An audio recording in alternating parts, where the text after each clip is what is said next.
everybody needs to do in Salford, as around the country, is make sure that every last effort is made to reach every last person in groups 1 to 9, because these are the most vulnerable. Only in exceptional circumstances should people under the age of 50 who are not in groups 1 to 9 be invited to vaccination. The message is incredibly clear. Please, the whole team, including in Salford, I'll speak to you very directly. Please put all of your efforts in the forthcoming weeks into delivering vaccines for groups 1 to 9. The final question is to Jason McCartney.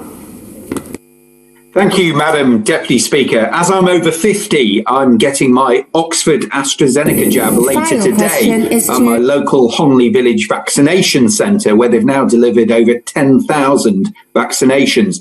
Will the Health Secretary please join me in thanking our wonderful local NHS, the pharmacy involved and all the volunteers there, and just confirm once again we're still on track to vaccinate all over 50s and deliver the second doses as planned? Yes, absolutely, and it's wonderful to see the joy on his face in anticipation of his jab. May I say, Madam Deputy Speaker, I hope that he gets the opportunity to change, maybe into a short sleeve shirt, because we have seen some colleagues inadvertently have to undo an awful lot of buttons in order to be vaccinated. And whilst I can imagine that some of their more enthusiastic constituents may have enjoyed the sight, I think it's best if we gents wear a short sleeve shirt so that we don't have to bare our hairy chests. I thank the Secretary of State for his statement and will suspend the House for approximately 3 minutes to make the necessary arrangements for the next business.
உலக தமிழர்களுக்கு வணக்கம்.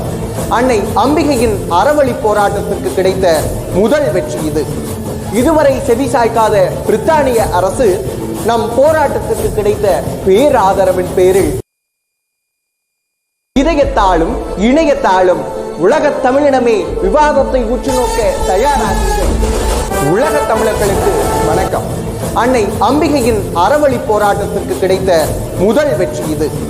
இதுவரை செவிசாய்க்காத பிரித்தானிய அரசு நம் போராட்டத்திற்கு கிடைத்த பேராதரவின் பேரில் உலக தமிழர்களுக்கு வணக்கம். தமிழர்களின் நெடுநாளைய நீதிக்காக கூடுகிறது பிரித்தானிய நாடாளுமன்றம். இதுவரை செவிசாய்க்காத இரண்டாவது முறையாக வாசிக்கப்பட வேண்டும் அல்லது அதில் இருக்கும் கருத்துக்கள் பொதுவானதாக இருக்கக்கூடும் என்ற தலைப்பில் விவாதங்கள் நடைபெறும். நேரலைக்கான தயாராக நமது தமிழர் ஊடகத்தில் வலையொலி பிரித்தானிய நேரம் மதியம் 1:30 மணி அளவிலும் இலங்கை இந்திய நேரம் மாலை 7 மணி அளவிலும் காண தயாராகுங்கள் உறவுகளே. இணைந்திருப்போம் இதயத்தாலும் இணையத்தாலும். உலக தமிழினமே.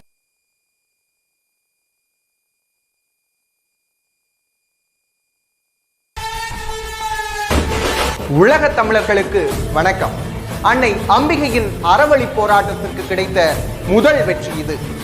இதுவரை செவிசாய்க்காத பிரித்தானிய அரசு நம் போராட்டத்திற்கு கிடைத்த பேராதரவின் பேரில் தற்போது இறங்கி வந்திருக்கிறது. தமிழர்களின் நெடுநாளைய நீதிக்காக கூடுகிறது பிரித்தானிய நாடாளுமன்றம். மசோதா இரண்டாவது முறையாக வாசிக்கப்பட வேண்டும் அல்லது அதில் இருக்கும் கருத்துக்கள். I will call members to put questions on the subject of the statement and will call William Ragg to respond to these in turn. And I should say these should be brief questions so that the Chair can answer them succinctly as well. I'm sure all honourable and right honourable members will be aware that there were very well subscribed debates to come as well. So I call the Chair of the Public Administration and Constitutional Affairs Committee, William Wragg.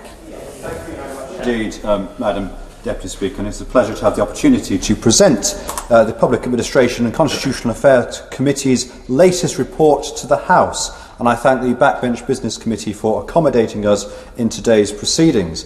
May I also place on record my thanks to the fellow members of the committee for their work during this inquiry on government transparency and accountability during COVID-19, the data underpinning decisions. We are also indebted to the hard work of the committee staff, but in particular Claire Hardy, who has been with us this past year on secondment from the National Audit Office. To be clear, this report does not critique the government's decisions, but asks important questions about how transparent those decisions were and whether the data is available for parliamentarians and indeed the public to hold them to account.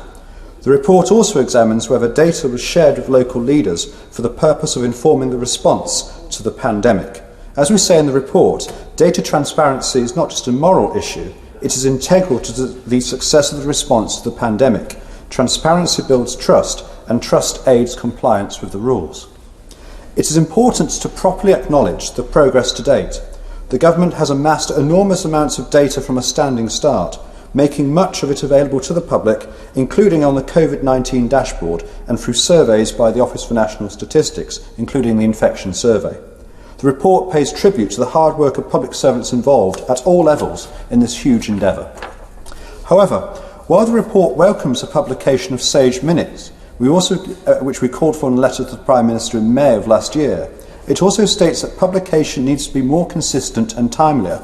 It's worth noting that Sage Minutes have been published on average 49 days after the meeting, with some significantly longer gaps. For example, a Sage meeting that took place on the 30th of July 2020 did not see its minutes published until 134 days later, on the 11th of December.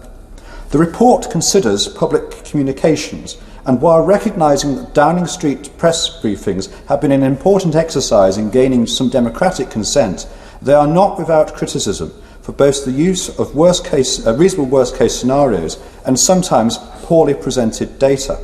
The report notes that some data presentation appears to have been impacted by political considerations.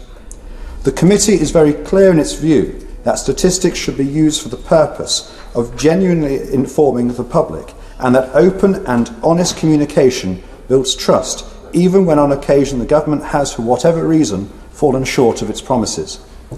If I were minded to particularly deploy Disraeli's quote about statistics, this would be the point at which to do so, Madam Deputy Speaker.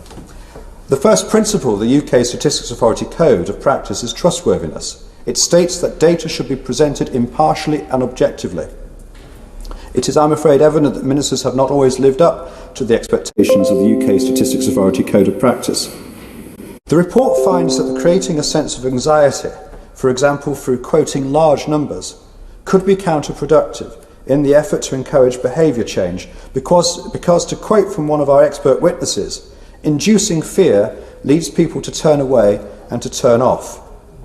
On the contrary, being open and honest and communicating uncertainties in data builds trust, and trust is central to the social contract between government and the people. While Sage has certainly become prominent in the last year, the report notes that it might not be well understood by the public, and it is questionable as to how helpful some public statements by individual members have been. 2012 Sage guidance from the Cabinet Office states that Sage members should be provided with, quotes, clear guidance on confidentiality, but it is unclear if this had happened. The committee recommends that the Ministerial Code should be strengthened to require ministers to abide by the UK Statistics Authority Code of Practice. When ministers or senior officials quote statistics, underlying data must be published. Some expectations should be laid out about the appropriate way for Sage advisers to communicate publicly. Madam Deputy Speaker, perhaps the most concerning aspect of our inquiry is that the committee struggled to establish who the government sees as accountable for ensuring decisions are underpinned by data. For example, the Chancellor of the Duchy of Lancaster passed questions in letters from me to the Department of Health and Social Care on issues which must have included wider considerations beyond health. It is not acceptable to pass apparent responsibility for decisions between the Cabinet Office and the Department of Health and Social Care when so much is at stake. Lines of accountability must be clear and decision-making must be transparent. Of course, while only the Prime Minister can be accountable for key decisions, such as the lockdown, it is the committee's view that the Chancellor of the Duchy of Lancaster should be accountable for ensuring that these decisions are informed by data through COVID-0 and as part of the coordinated response. We were disappointed that the Chancellor of the Duchy of Lancaster declined to appear before the committee on this specific inquiry and sent junior ministers in his place to answer questions on these specific matters. Unfortunately, the ministers sent before us were not able to answer many of our questions. Both ministers who appeared stated that they were not involved in the decision-making process, and the report questions why they were sent to the committee, given that both the Cabinet Office and the Department for Health and Social Care were alerted to the themes of the questions prior to the session. The ability of select committees to hold ministers to account for decisions is a vital part of our democratic process. This is particularly true at a time when the country is facing the toughest possible restrictions on our freedoms and when detailed scrutiny of the government's decisions has not always been possible in the timeframes required. In May 2020, the committee heard from the National Statistician that responding to the next stage of the pandemic would require more localised data. The report criticises a national by default approach to data that included local leaders not receiving data in sufficient detail early enough. There is a reluctance from Whitehall to share granular data in spite of requests by directors of public health. New systems were set up outside existing systems so data could not flow easily. Indeed, initially, test and trace data was being collected in spreadsheets. The consequence of this approach were manifold and included interoperability issues, problems with data sharing, extraction of data and concerns or indeed mistrust in data quality. To quote the president of the Association of Directors of Public Health, if we had all of the data we have now in July or earlier, we would have had a stronger response to the epidemic. We also heard that existing health data systems were fragmented. Data which is key to decision-making on the roadmap should be shared immediately, ahead of the potential renewal of the Act next week. The government should publish a comprehensive list of what data is actually available. The Department of Health and Social Care, with the support from the UK Statistics Authority, should undertake an urgent review of health data systems in England. Ministers who appeared before our committee were unable to provide answers to the most basic of these questions, and as it was evident that neither of them had been involved in the decision-making. My right honourable friend, the Paymaster General, directed the question of the first lockdown to the Health Minister when it is clear that the Department for Health could not have made decisions that involved much wider considerations, such as the economy. There was not a consistent framework in place for tiering decisions. There were 5 tests in June 2020, 5 indicators in November 2020, and now a roadmap with 4 tests. Indicators have not had data thresholds, which created confusion. It was hard to find data under the indicators, and pressure on the NHS was not well defined. On the 19th of December, 26 local authorities were put into Tier 4, in spite of having infection rates at the same range as areas in Tier 2. In October, local leaders told us that they were not informed about decisions prior to them being announced and could not prepare communications and reassurance for local communities.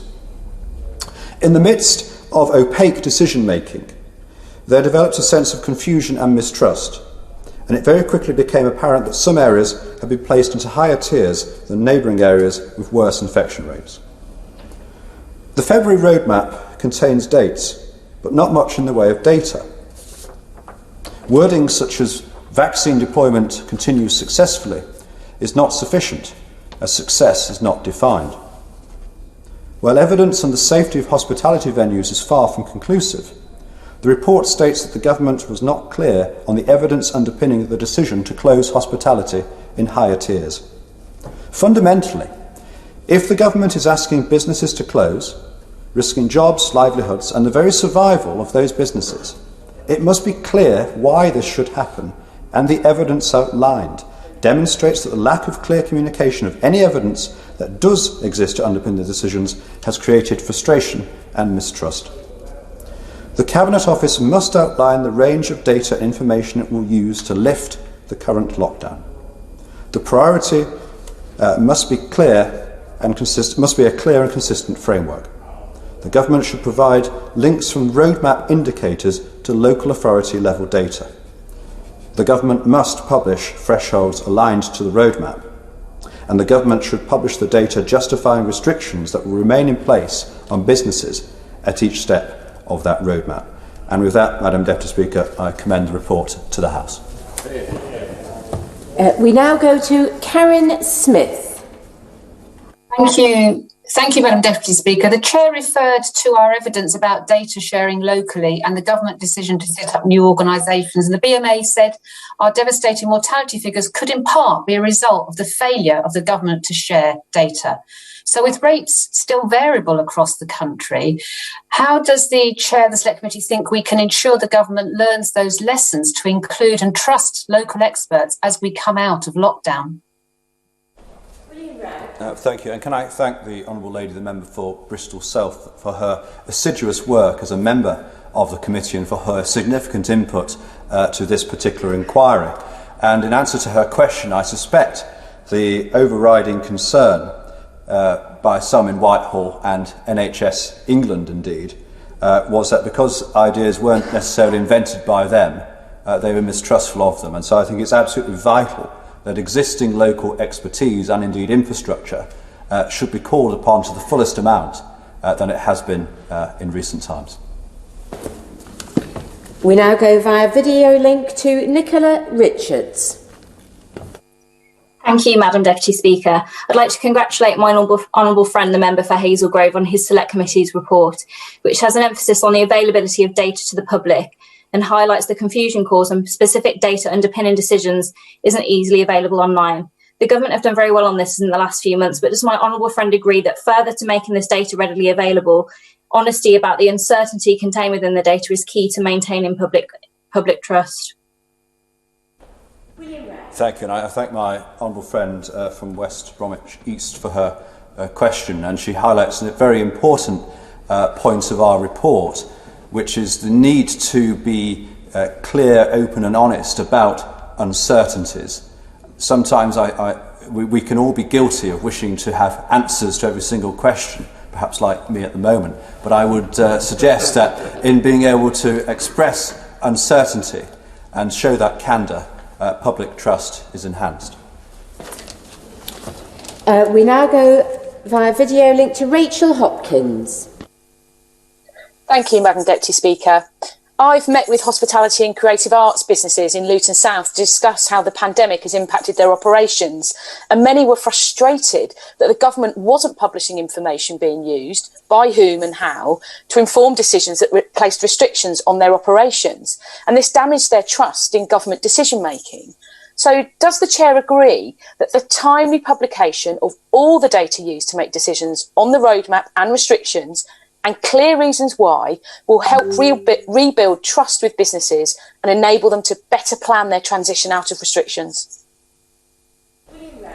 Can I thank the Honourable Lady, the member for Luton South, and indeed thank her for her hard work on the committee and particularly in this report. And in answer to her question, she will be aware of a case possibly going before the courts on this matter to do with the opening of non-essential retail on the 12th of April, but not that of hospitality. So I would agree with the thrust of her question and suggest that the government should publish the evidence that hospitality venues are not COVID secure, given the fact that many have spent many thousands of pounds in making them so. We now have video link to Gagan Mahindra. Thank you, Madam Deputy Speaker. Can I firstly welcome this report and the excellent work done by the member for Hazel Grove. Someone that's studied mathematics at university, I know that evidence-based decision-making is always the right thing. Can my honourable friend confirm that he agrees that businesses like pubs up and down my constituency in South West Herts, like the Pen, the Aikman in Tring, the Grainhouse in Albury, deserve the evidence and the rationale why they're not able to reopen yet, despite the significant financial measures they've put in place? I certainly thank my honourable friend the member for South West Hertfordshire and take his question as an early invitation to visit those excellent establishments with him when restrictions and time allows. But he can, from the answer I gave to the honourable lady the member for Luton South, he will know that I have expressed the view that that data and indeed that justification should be published if these excellent hostelries cannot reopen on the 12th of April. That's fine, I'll let it. Video link to Peter Grant. Thank you, Madam Deputy Speaker, and not being a member of the committee, can I commend the Chair and all the members and staff of the committee for what has been a very thorough report. The Honourable Member, the Chair of the committee, has called for a strengthening of the Ministerial Code, and in paragraph 90 of the report, there's a very serious charge that a senior member of the Cabinet has been contemptuous of Parliament through their unwillingness to cooperate with this inquiry. Has the committee considered further the arrangements for enforcing the Ministerial Code are fit for purpose? For example, has Honourable Member considered the practice in the Scottish Parliament by which the Parliament can consider a motion of no confidence in individual ministers as well as in the government as a whole? Is that something that he believes would be beneficial to be introduced in the United Kingdom Parliament? Well, the honourable gentleman for Glenrothes invites me to speculate as to whom I would bring before this House on such a charge. But what I would say that our report sought merely to remind ministers that a friendly invitation from a select committee is one that should be readily accepted rather than avoided. Video link to Tom Randall. Thank you, Madam Deputy Speaker. I thank my honourable friend for his statement, and I would also like to add my thanks to the staff who have helped prepare this report. The report acknowledges that the presentation of data has improved, but would my honourable friend agree that there is much more work for the government to do in this area, and that improvement will not only improve confidence in the data itself, but is critical to improving confidence in future government decisions as they are made, which are going to be data-based? Can I thank my honourable friend for his question and indeed for his work on the committee of which I have the pleasure to serve alongside. And he's entirely right, and I think the purpose of his question was to suggest the strengthening of the ministerial code with the UK Statistics Authority Code of Practice being integrated to it, so that ministers who are accountable to this House and through us, the wider public, are always mindful of their duty and obligation to be accurate when they bring data to bear in support of their arguments. Video link, Jeff Smith. Thank you. And can I also thank the Chair and the committee for the report and welcome the acknowledgement of the difficulties for the hospitality sector as a result of the failure to provide data supporting measures like the 10 p.m. curfew and the substantial meal. Does he also agree that when the government carries out its event research programme this summer to decide how nightclubs and festivals can reopen, they must publish the data and the evidence so that the industry and the public can have confidence in those decisions? I thank the honourable gentleman for Manchester Wivington for his question, and he and I, in some respects, have always been engaged in that joint endeavour of ensuring that Greater Manchester, throughout the tiering decisions, was dealt with perhaps slightly more favourably than it was. But I would certainly agree with him in terms of the study to which he refers, that all of that evidence and data should be published. Video link, Marco Longhi. In that case, so he is withdrawn, so we go straight to Fleur Anderson. Thank you, Madam Deputy Speaker. I thank the Honourable Member for Hazel Grove for his statement and for the committee's work in producing this very alarming report. Does he know why the Chancellor of the Duchy of Lancaster did not appear before the committee in its inquiry, despite the committee's expectation that he would do so? And what measures will be taken to get commitments from government that ministers will be more open and attend in future? And does he also know the reasons behind the government's unwillingness to share data with local authorities and local contacts that is reported in your report? And does he agree with my colleagues on the opposition benches that this seriously hindered the ability of local government and local authorities to control the virus? And finally, does the Chair agree that the continued lack of transparency reported here and clarity in how the Cabinet Office is making decisions on COVID and who is making these decisions is hindering and not helping our response to the virus? Thank you, and can I thank the Honourable Lady for putting for her questions. I would hope that the publication of this report can serve as a reminder to all ministers that when they are invited to attend Select Committee on a particular inquiry purpose, rather than for a general session, that their first response should be to accept that invitation. If there is any problems at all, to of course use usual channels to communicate those concerns. But I would hope that perhaps some of the stern words contained in this report will serve as a useful reminder to all ministers that they have the obligation, that they are accountable to this House.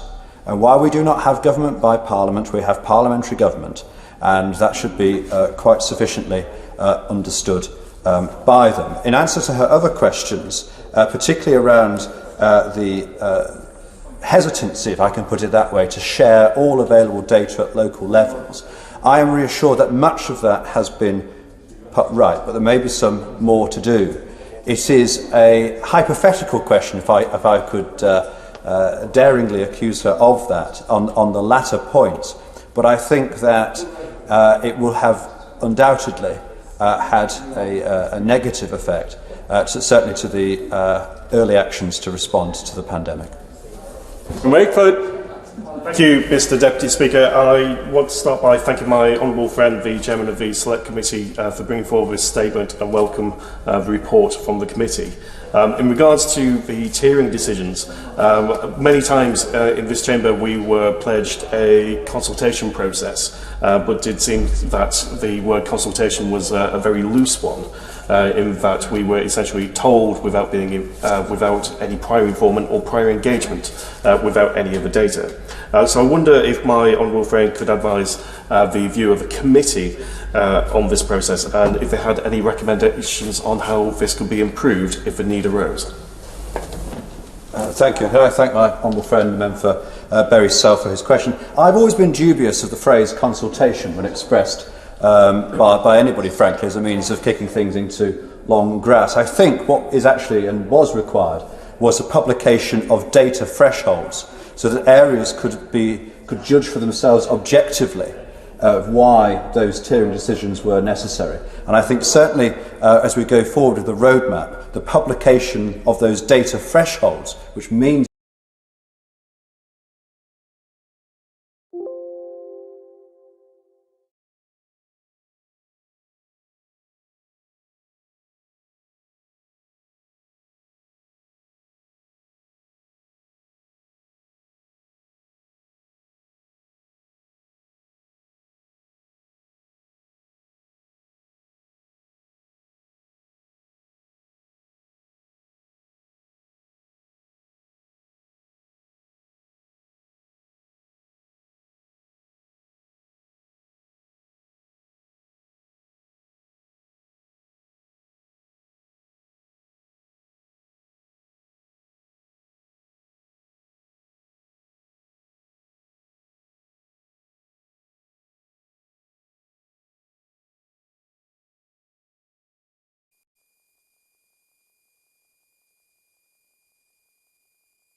உலக தமிழர்களுக்கு வணக்கம். அன்னை அம்பிகையின் அறவழி போராட்டத்திற்கு கிடைத்த முதல் வெற்றி இது. இதுவரை செவிசாய்க்காத பிரித்தானிய அரசு நம் போராட்டத்திற்கு கிடைத்த பேராதரவின் பேரில் தற்போது இறங்கி வந்திருக்கிறது. தமிழர்களின் நெடுநாளைய நீதிக்காக கூடுகிறது பிரித்தானிய நாடாளுமன்றம்.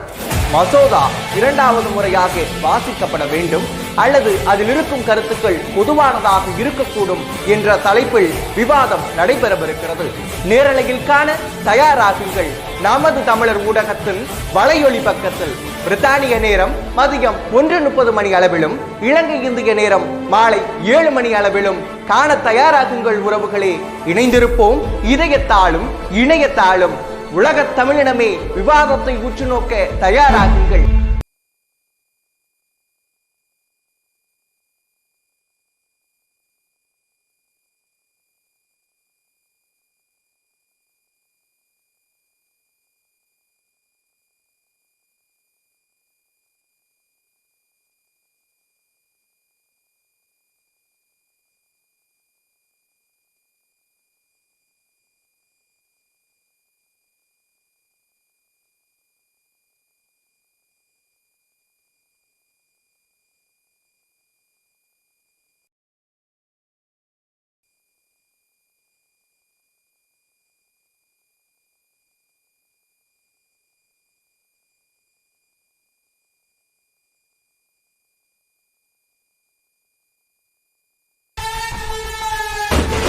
உலக தமிழர்களுக்கு வணக்கம். அன்னை அம்பிகையின் அறவழி போராட்டத்திற்கு கிடைத்த முதல் வெற்றி இது. இதுவரை செவிசாய்க்காத பிரித்தானிய அரசு நம் போராட்டத்திற்கு கிடைத்த பேராதரவின் பேரில் தற்போது இறங்கி வந்திருக்கிறது. தமிழர்களின் நெடுநாளைய நீதிக்காக கூடுகிறது பிரித்தானிய நாடாளுமன்றம். மசோதா இரண்டாவது முறையாக வாசிக்கப்பட வேண்டும் அல்லது அதில் இருக்கும் கருத்துக்கள் பொதுவானதாக இருக்கக்கூடும் என்ற தலைப்பில் விவாதம் நடைபெறவிருக்கிறது. நேரலையில் காண தயாராகுங்கள். நமது தமிழர் ஊடகத்தின் வலையொலி பக்கத்தில் பிரித்தானிய நேரம் மதியம் 1:30 மணி அளவிலும் இலங்கை இந்திய நேரம் மாலை 7 மணி அளவிலும் காண தயாராகுங்கள் உறவுகளே. இணைந்திருப்போம் இதயத்தாலும் இணையத்தாலும். உலக தமிழினமே விவாதத்தை உற்று நோக்க தயாராகுங்கள்.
உலக தமிழர்களுக்கு வணக்கம். அன்னை அம்பிகையின் அறவழி போராட்டத்திற்கு கிடைத்த முதல் வெற்றி இது. இதுவரை செவிசாய்க்காத பிரித்தானிய அரசு நம் போராட்டத்திற்கு கிடைத்த பேராதரவின் பேரில் தற்போது இறங்கி வந்திருக்கிறது. தமிழர்களின் நெடுநாளைய நீதிக்காக கூடுகிறது பிரித்தானிய நாடாளுமன்றம். மசோதா இரண்டாவது முறையாக வாசிக்கப்பட வேண்டும் அல்லது அதில் இருக்கும் கருத்துக்கள் பொதுவானதாக இருக்கக்கூடும் என்ற தலைப்பில் விவாதம் நடைபெறவிருக்கிறது. நேரலையில் காண தயாராகுங்கள். நமது தமிழர் ஊடகத்தின் வலையொலி பக்கத்தில் பிரித்தானிய நேரம் மதியம் 1:30 மணி அளவிலும் இலங்கை இந்திய நேரம் மாலை 7 மணி அளவிலும் காண தயாராகுங்கள் உறவுகளே. இணைந்திருப்போம் இதயத்தாலும் இணையத்தாலும். உலக தமிழினமே விவாதத்தை உற்று நோக்க தயாராகுங்கள்.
உலக தமிழர்களுக்கு வணக்கம். அன்னை அம்பிகையின் அறவழி போராட்டத்திற்கு கிடைத்த முதல் வெற்றி இது. இதுவரை செவிசாய்க்காத பிரித்தானிய அரசு நம் போராட்டத்திற்கு கிடைத்த பேராதரவின் பேரில் தற்போது இறங்கி வந்திருக்கிறது. தமிழர்களின் நெடுநாளைய நீதிக்காக கூடுகிறது பிரித்தானிய நாடாளுமன்றம். மசோதா 2வது முறையாக வாசிக்கப்பட வேண்டும் அல்லது அதில் இருக்கும் கருத்துக்கள் பொதுவானதாக இருக்கக்கூடும் என்ற தலைப்பில் விவாதம் நடைபெறவிருக்கிறது.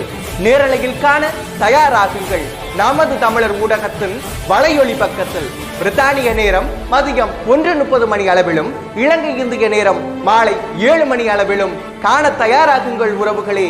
இணைந்திருப்போம் இதயத்தாலும் இணையத்தாலும். உலக தமிழினமே விவாதத்தை உற்று நோக்க தயாராகுங்கள். Mr. Deputy Speaker, I'd like to make a point of order in relation to the Right Honourable Member for Helton, Price and Howden and his debate on Tuesday evening this week on the Scottish Civil Service. In the debate, the Right Honourable Member used parliamentary privilege to make a number of points, and privilege obviously allows members to say a number of things, and it remains important when these things are said, what members say is accurate and correct. The Right Honourable Member made 3 specific points that I would contest.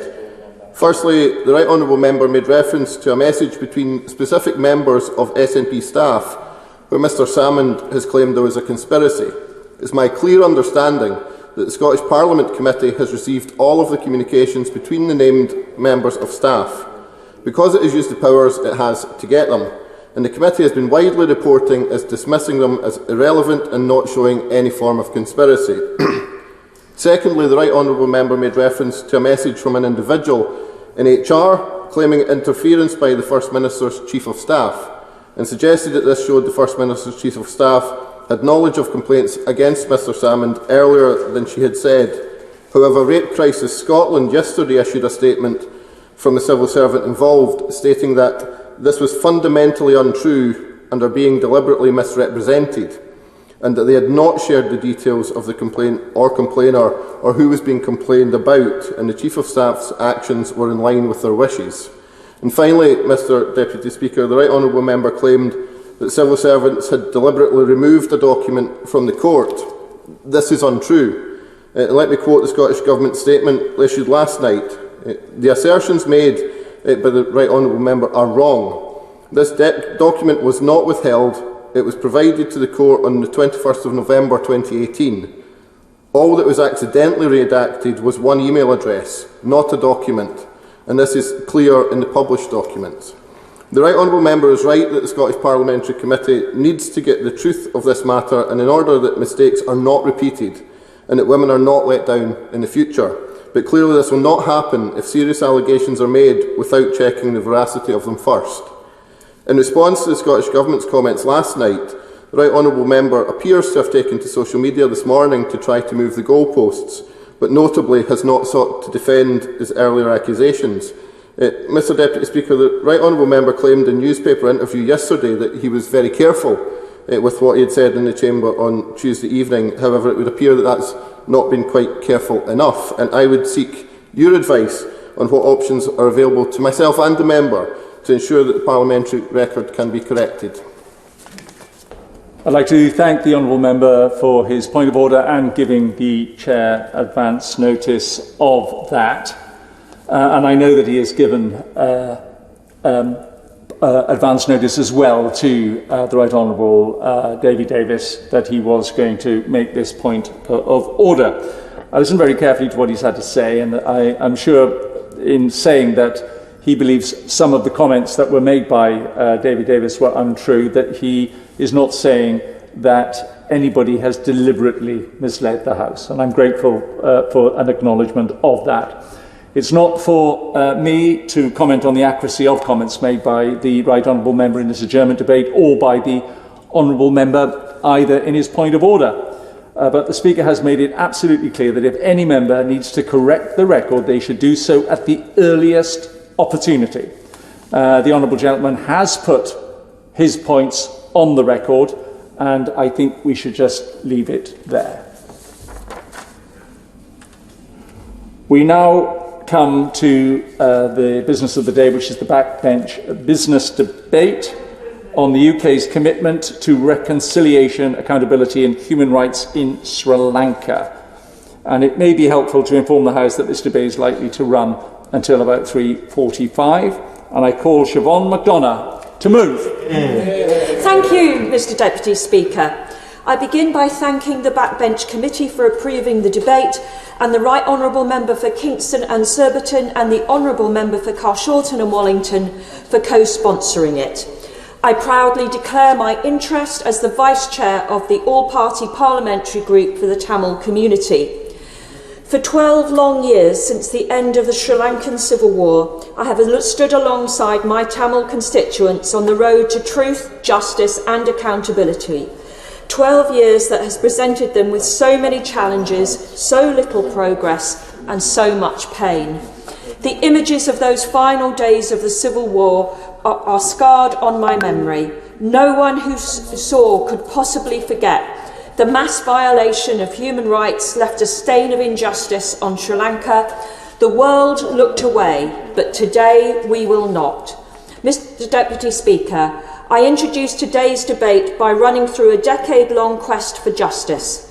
I will continue the last UN Human Rights Council resolution on Sri Lanka, a resolution the country themselves disappointingly withdrew from, and I will finish by highlighting the urgent need to strengthen the new resolution currently on the table in Geneva. Because the measure of success for global Britain comes not just in rhetoric, but in the actions that we take on the international stage, particularly in the face of international justice. But first, the history. In 2009, in the final few months of Sri Lanka's civil war, tens of thousands of civilians lost their lives. We all remember the horror of the Mullawaikal massacre, the most recent peak of genocidal killings against the Tamil people committed by the Sri Lankan state. Current Prime Minister Mahinda Rajapaksa was president, and his brother, Gotabaya, the current president, was Defence Secretary. They are the present-day link to the atrocities of the past.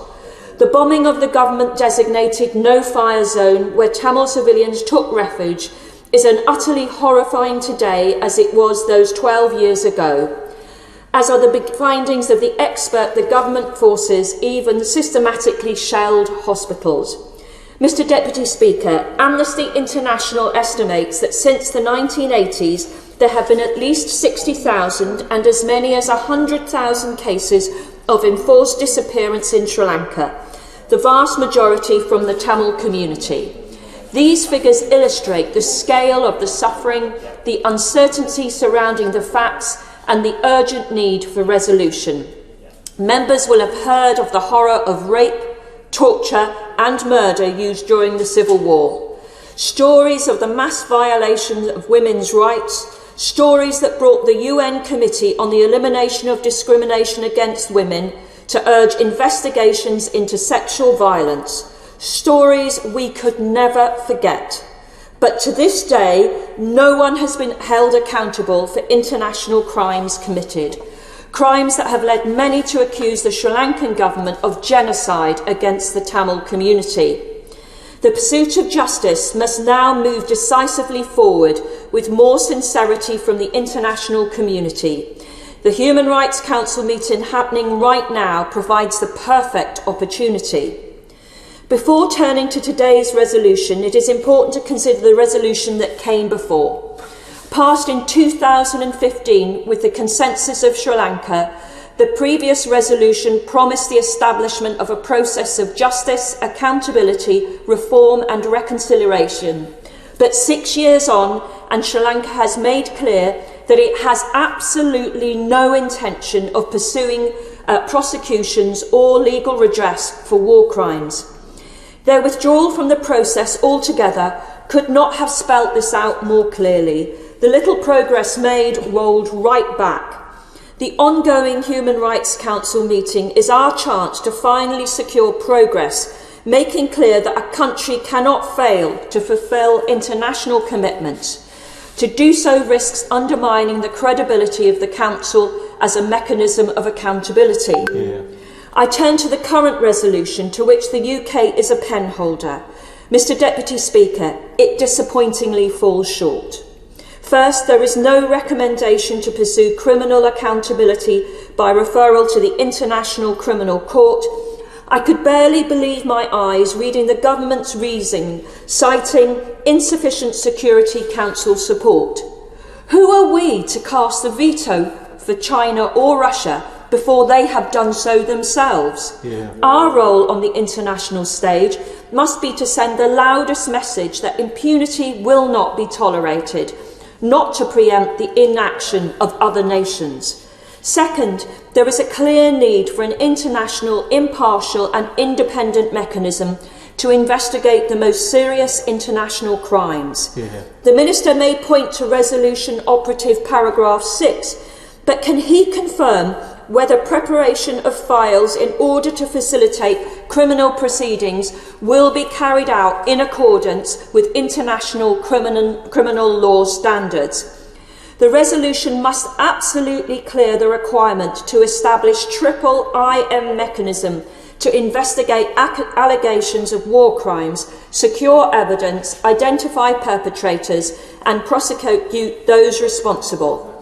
And the High Commissioner for Human Rights should continue to monitor and report on the human rights in Sri Lanka, providing recommendations to ensure justice for victims and accountability for perpetrators.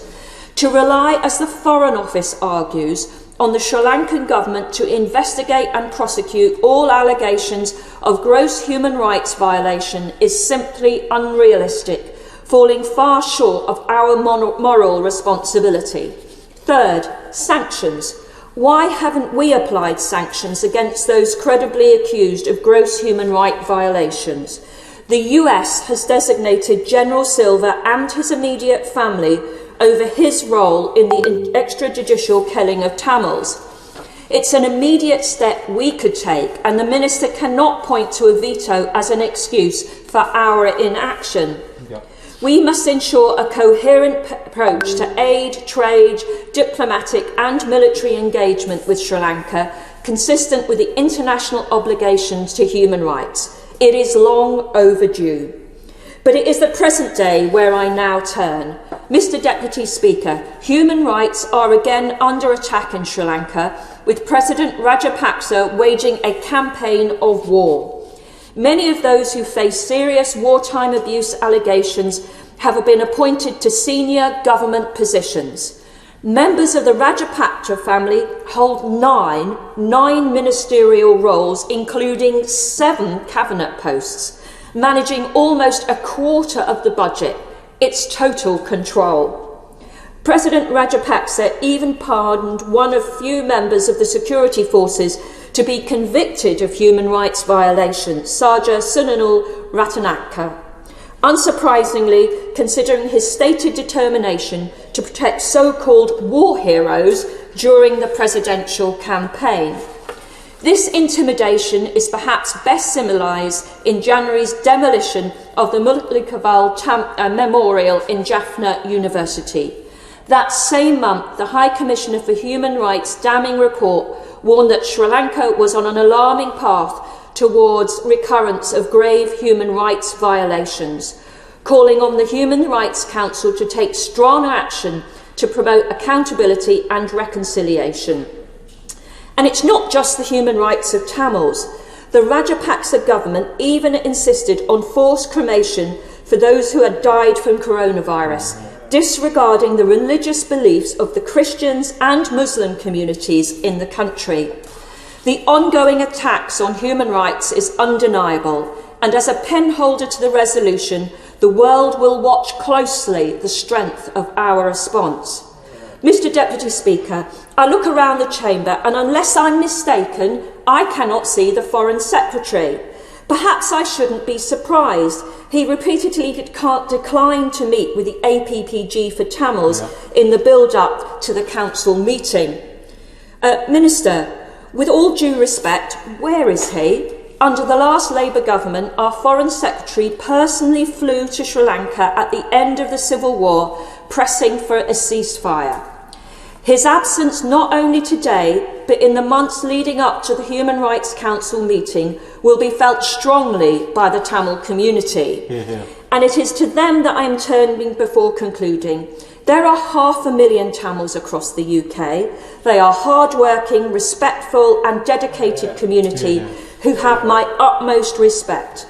We owe a debt of thanks to the huge number of Tamils working tirelessly on the front line of our NHS. I sincerely thank them, and I say loud and clear that however long the road to reconciliation may still be, we will keep fighting for justice and human rights until they are achieved. The question is, as on the order paper, video link and 4-minute limit. Elliot Colburn.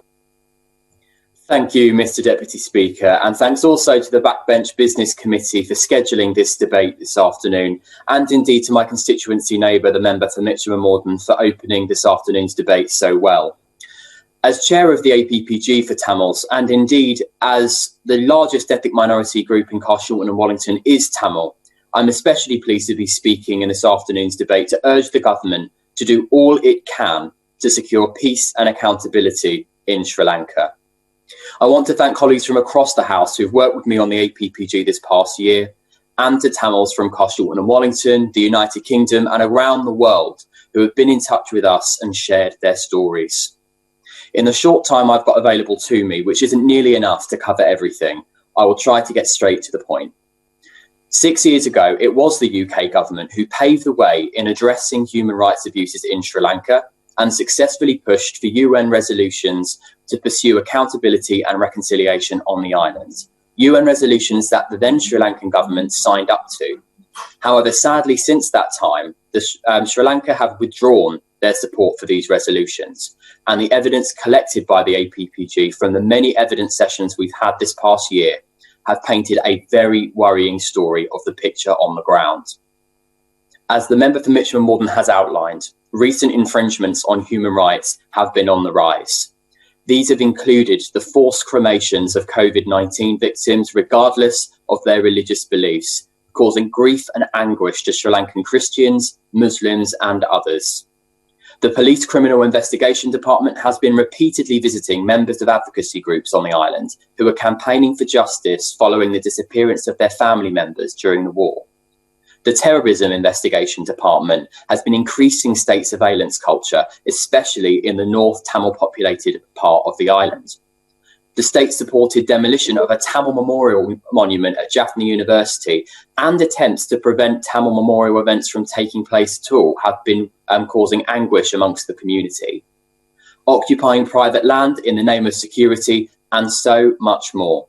It is clear that there is no scope at this present time for a domestic accountability mechanism in Sri Lanka, so the UK must once again demonstrate its global leadership on this issue to support an international accountability mechanism. The initial zero draft resolution published by the UK in February and presented to the UNHRC fell well short of providing the action that was needed. I do welcome, after efforts from Tamils in the UK and abroad, campaign groups and indeed the APPG, that following drafts of the resolution have included a requirement to collect evidence on human rights abuses rather than just looking at what is already there, and acknowledge that Tamils for the first time have that Tamils have been particularly victim to worsening human rights abuses on the island. I do welcome these changes, but I urge the FCDO to listen to the calls we are making today. There is so much more that needs to be done, so we must act now before the conclusion of the UNHRC session at the end of the month to ensure that there is a true international accountability mechanism in place. Only then can we hope to bring about truth, justice, reconciliation and accountability for all in Sri Lanka, as well as the Tamil diaspora, not just in Carshalton and Wellington, but across the world. Video link. Matthew Offord. Mr. Deputy Speaker, can I start by highlighting my chairmanship of the All-Party Parliamentary Group on Sri Lanka? Sri Lanka's relationship with the rest of the world has been strongly shaped since the end of the conflict by allegations that the army committed war crimes and crimes against humanity during the final phase of the civil war. A UN panel of experts reported in April 2011 that there were credible allegations of those crimes by both government and Tamil Tiger forces. It remains my opinion that both sides were at fault.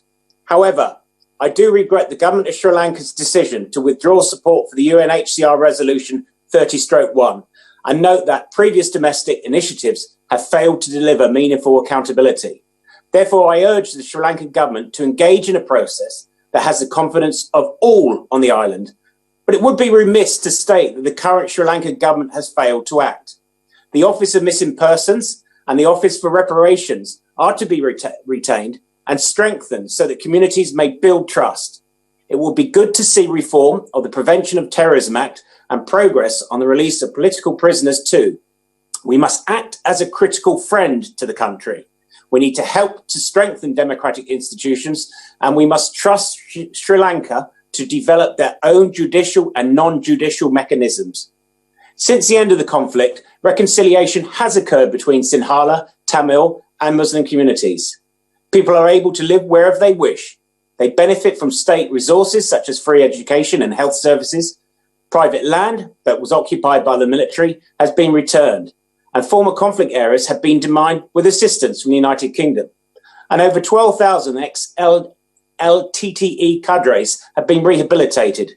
And there is a greater connectivity throughout the island and indeed globally, all of which have transformed the business sector and the lives of everyone in the country.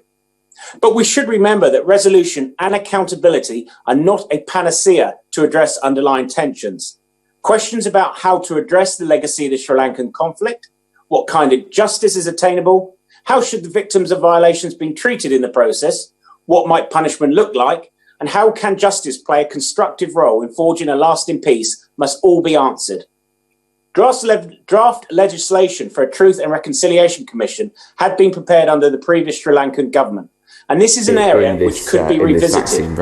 If it gains universal support in Sri Lanka, then truth-seeking amongst all stakeholders, including the diaspora in many of our communities and constituencies, could make a lasting difference. When these issues have been resolved, then a sustainable and acceptable peace will endure. And given the goodwill between our two countries, the United Kingdom and Sri Lanka, I asked the Minister, how can the UK help to facilitate a TRC mechanism that's unique to the needs of Sri Lanka? Thank you, Mr. Speaker. Thank you very much. And it may be for the help of those participating either remotely or physically that the wind-ups will begin no later than 3:21 with Anne McLaughlin with 6 minutes, both Stephen Kinnock and Nigel Adams with 8 minutes, and then back over to Siobhan McDonough for 2 minutes at the very end. I hope that is useful. Video link, Dawn Butler. Thank you, Mr. Deputy Speaker.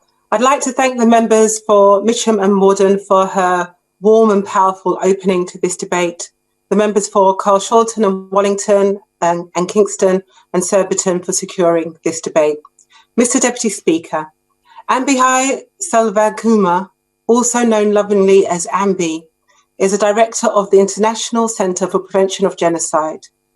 Ambi was on hunger strike just recently in Kenton in Brent. She was on a hunger strike in order to highlight the injustices currently in Sri Lanka.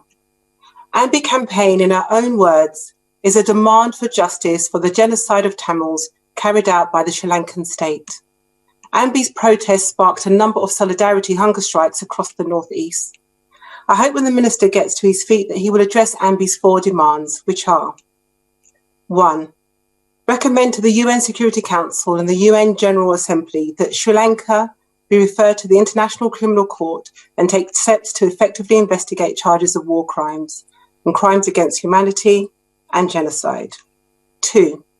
Establish an international independent investigative mechanism, IIIM, akin to those established for Syria and Myanmar, which mandates the evidence of international crimes and human rights violations be collected and prepared for criminal prosecutions. She also states that a meaningful independent investigation must also have a strict time frame. And 3, mandate the Office of High Commissioner for Human Rights to appoint a special rapporteur to continue to monitor Sri Lanka for ongoing violations and have an on-field presence in Sri Lanka. And the last, Mr Deputy Speaker, recommend a UN-monitored referendum to determine the aspirations of the Tamil people in Sri Lanka, on the basis that northeast of Sri Lanka is the traditional Tamil homeland and the Tamils have a right to self-determination. I hope that when the Minister gets to his feet that he will address Ambi's demands. Thank you very much, Mr Deputy Speaker. Thank you very much, Dawn Butler. Videolink, Robert Halfon. Thank you, Mr Deputy Speaker, and I declare an interest. In October 2020, the British Tamil Conservatives made a donation to the Harlow Constituency Conservative Association. In the final 5 months of the Sri Lankan conflict, it's estimated that between 40,000 and 70,000 civilians were killed. At the end of the war in 2009, some 280,000 Tamils remained incarcerated in barbed wire camps for years, with thousands of enforced or involuntary disappearances. Mr Deputy Speaker, their relatives continue to search for their whereabouts and for justice. And 12 years on from the end of the armed conflict in Sri Lanka, little progress has been made to secure justice and autonomy for the Tamil community. Still, there is no real accountability. The Sri Lankan state continues to target the Tamil people in all aspects of their lives through surveillance, but by denying them of their livelihoods, physical security, education, economics, culture, healthcare, freedom of expression, and freedom of worship. In February this year, the United Nations High Commissioner for Human Rights, Michelle Bachelet, issued a report expressing deep concern at the situation in Sri Lanka. And she said, there are clear early warning signs of a deteriorating human rights situation and a significantly heightened risk of future violations. So I ask the Minister, what action is this government taking to prevent future cycles of violence and promote autonomy for the Tamil community in Sri Lanka, as forecasted in this latest report from the United Nations? In 2014, the UK led the international efforts that successfully passed a key resolution in the UN Human Rights Council to promote accountability, justice and reconciliation. In 2015, Sri Lanka agreed to co-sponsor a resolution to promote accountability, justice and reconciliation. But despite this pledge and repeated extensions to their deadlines by the UN Human Rights Council members, successive Sri Lankan governments have delayed and obfuscated at every turn. In 2019, Sri Lanka unilaterally withdrew from the resolution, walking away from its international obligations. The Sri Lankan government has repeatedly reneged on its pledges to investigate and prosecute wartime atrocity crimes.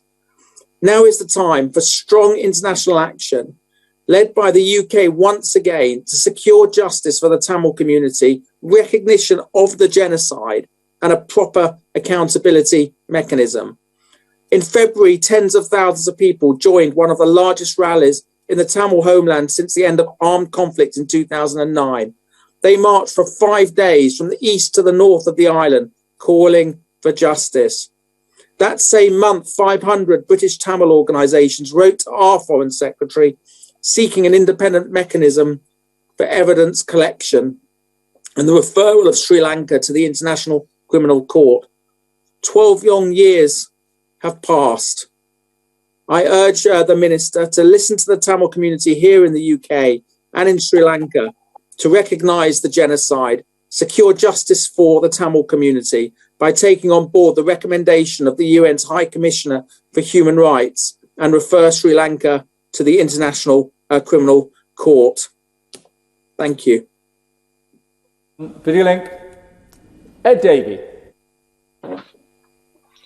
Thank you, Mr. Deputy Speaker. And can I thank the Honourable Member for Mitcham and Morden for leading this debate. I'm proud to have worked with her for many years on the APPG, standing up for justice and human rights for Tamil people. Over those years, we've witnessed time and again the Tamil people being harmed by the Sri Lankan government and let down by the international community. Human rights are again under attack in Sri Lanka. Recent reports from numerous human rights organisations, as well as the UN High Commissioner for Human Rights, paint a disturbing picture.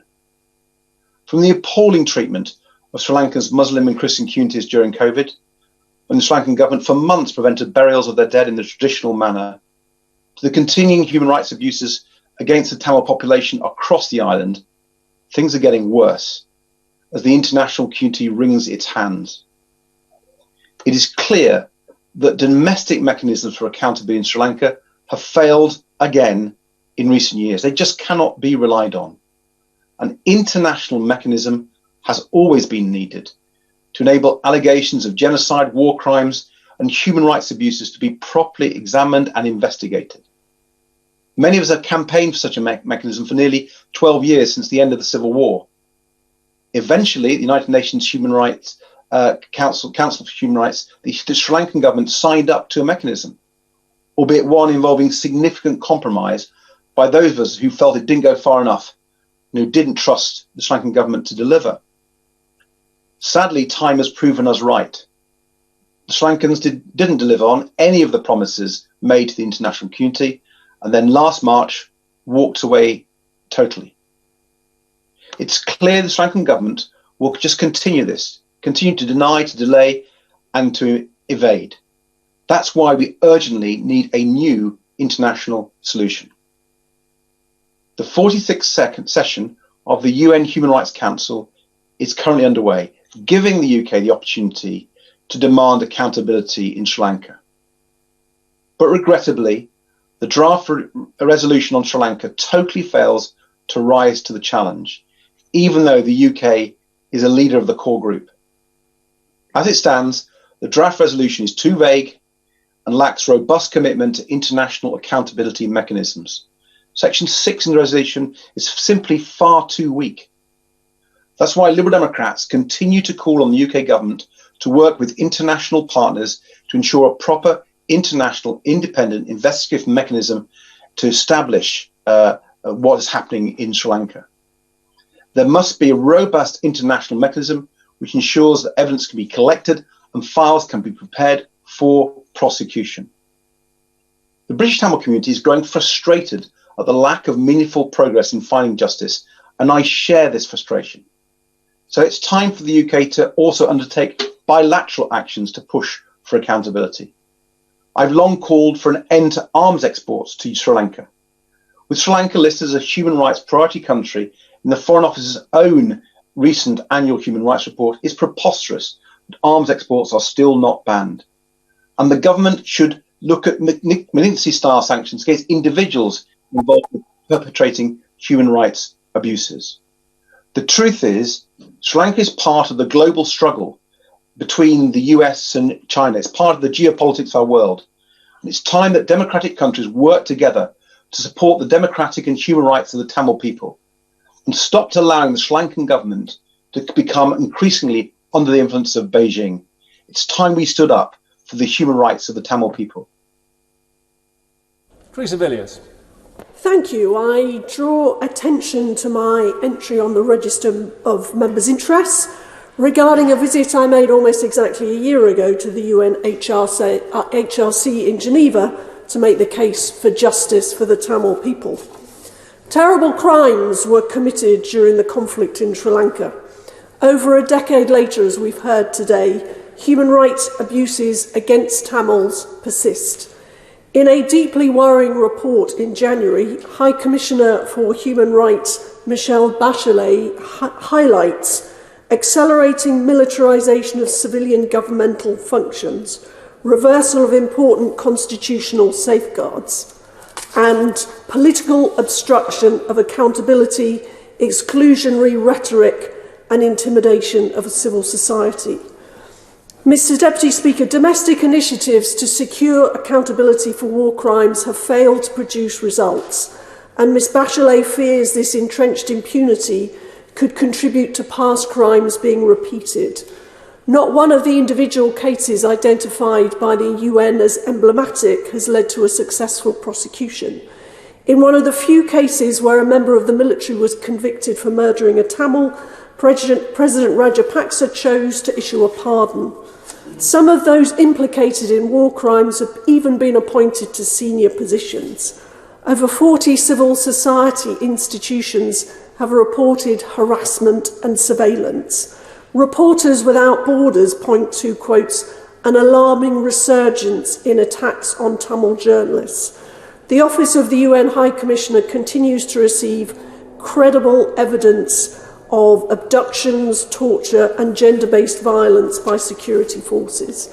The Prevention of Terrorism Act is still used to detain people years after the Sri Lankan state promised to repeal it. Driven forward by David Cameron's government, after his historic visit to Jaffna, the first by a major world leader, much hope centred on UNHRC resolutions 30/1 and 40/1. That Conservative-led government played a crucial role in securing those very, very significant resolutions. And ministers and officials under this present Conservative government continue to lead efforts to secure a tough new resolution at the HRC session underway as we speak in Geneva. Welcome progress has been made on that resolution, but the international community needs to match words and deeds. If they don't, this new resolution could run into the sand like the previous ones. So I call on the Minister today. It's time for the UK government to use its Magnitsky sanctions regime to target the men the UN believes are culpable for the atrocities that took place during the Sri Lankan civil war. That is one of the key asks of my British Tamil constituents. And I believe that that could finally help break the deadlock and open the way for justice for Tamils and a better future for Sri Lanka. Thank you. Much. Tamajit Singh Desi. Thank you very much, Mr. Deputy Speaker. And my gratitude also to the Backbench Business Committee, the Honourable Member for Mitcham and Morden, and all Honourable Members involved for ensuring time is given to this very important debate. There are many people in my Slough constituency with a direct interest in reconciliation, accountability and human rights in Sri Lanka because of their own links to that nation, because they have friends and family there, or because they are concerned about human rights. I had the pleasure of visiting this beautiful country and therefore appreciate fully the huge potential it has to succeed and prosper on the global stage.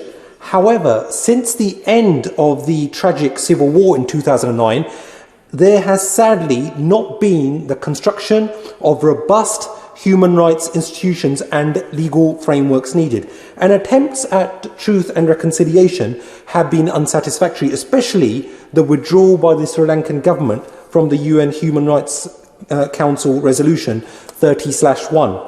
There must be commitment on all sides to transparency, honesty and a willingness to show contrition. Mr. Deputy Speaker, the Tamil community Victims of violence and their families must feel that their voices are being heard. This has not, sadly, been the case thus far in Sri Lanka.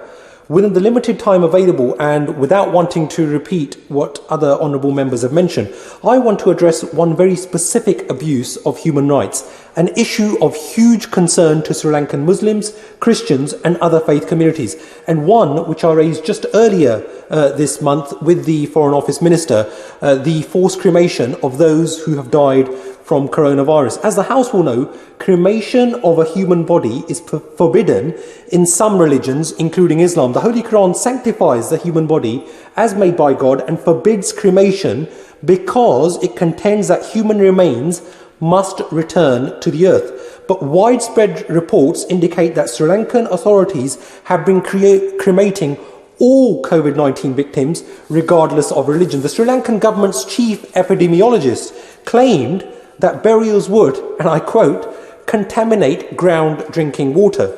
There is absolutely no medical or scientific basis for this. The World Health Organization has made it clear that human remains can be safely buried without risk of spreading COVID-19, and across the world, including right here in the UK, countries have safely buried the bodies of those who have tragically died from this virus.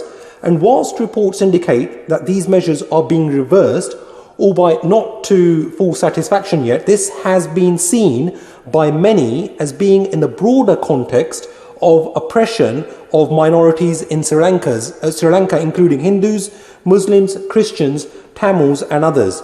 From listening to constituents, especially those worshipping at the Masjid al-Jannah Slough and the Council of Sri Lankan Muslim Organisations UK, as a vice chair of the all-party parliamentary group for Sri Lankan Muslims, I appreciate their deep pain and legitimate concerns. Mr. Deputy Speaker, when the war ended, after 25 years of death and destruction, we had hoped for a lasting peace for every citizen of Sri Lanka. We had hoped for the rule of law and universal human rights. Recent events show that we still have a long way to go yet, and our UK government must step up to the plate on the international stage and impress upon the Sri Lankan government the need to respect universal human rights and the critical need to follow the path of accountability, justice and reconciliation. Thank you, Mr. Deputy Speaker. City Link, Bob Blackman. Thank you very much, Mr. Deputy Speaker, and I'd like to congratulate the Honourable Member for Mitcham and Morden for leading this debate, and a pleasure to follow the Honourable Member for Slough, whose remarks I agree with wholeheartedly.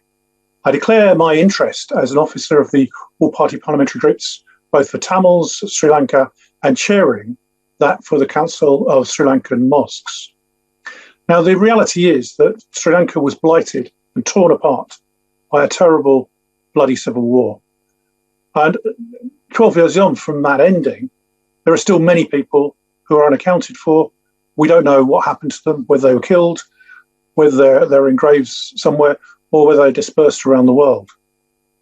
Now, 9 years ago, I joined with others in visiting Sri Lanka ahead of CHOGM and seeing at first hand the work that was being done in Jaffna.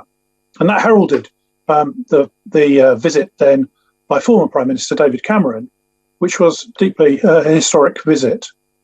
I saw at first hand the mine clearance that was going on, and also the clearance of areas for fishing, so that the Tamil people could return to being able to farm and to fish for their own population and for exports. My constituent, Ambahai Selvakumar, has been referred to earlier. She lives in Kenton in Harrow and has been on hunger strike in relation to seeking justice for the Tamil people. I hope her campaign will be successful, but I would caution her to say that her life is more important at the moment than ensuring that we get the British government and others around the world to shift their views. I would commend the international report, which highlights the abuses which minority religions in Sri Lanka. Clearly something that we should all draw attention to, and I would commend as well the report by Real Other, who are an organisation that have put together the position in Sri Lanka. They took 32 days right?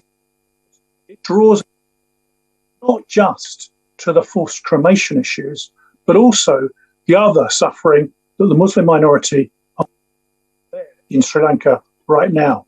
Remember, most of the design, there are all sorts of atrocities against the minority Muslims across Sri Lanka. Now, the reality is that there is deeply religious persecution going on in Sri Lanka, where there's a majority, big majority of Buddhists against all the minority religions.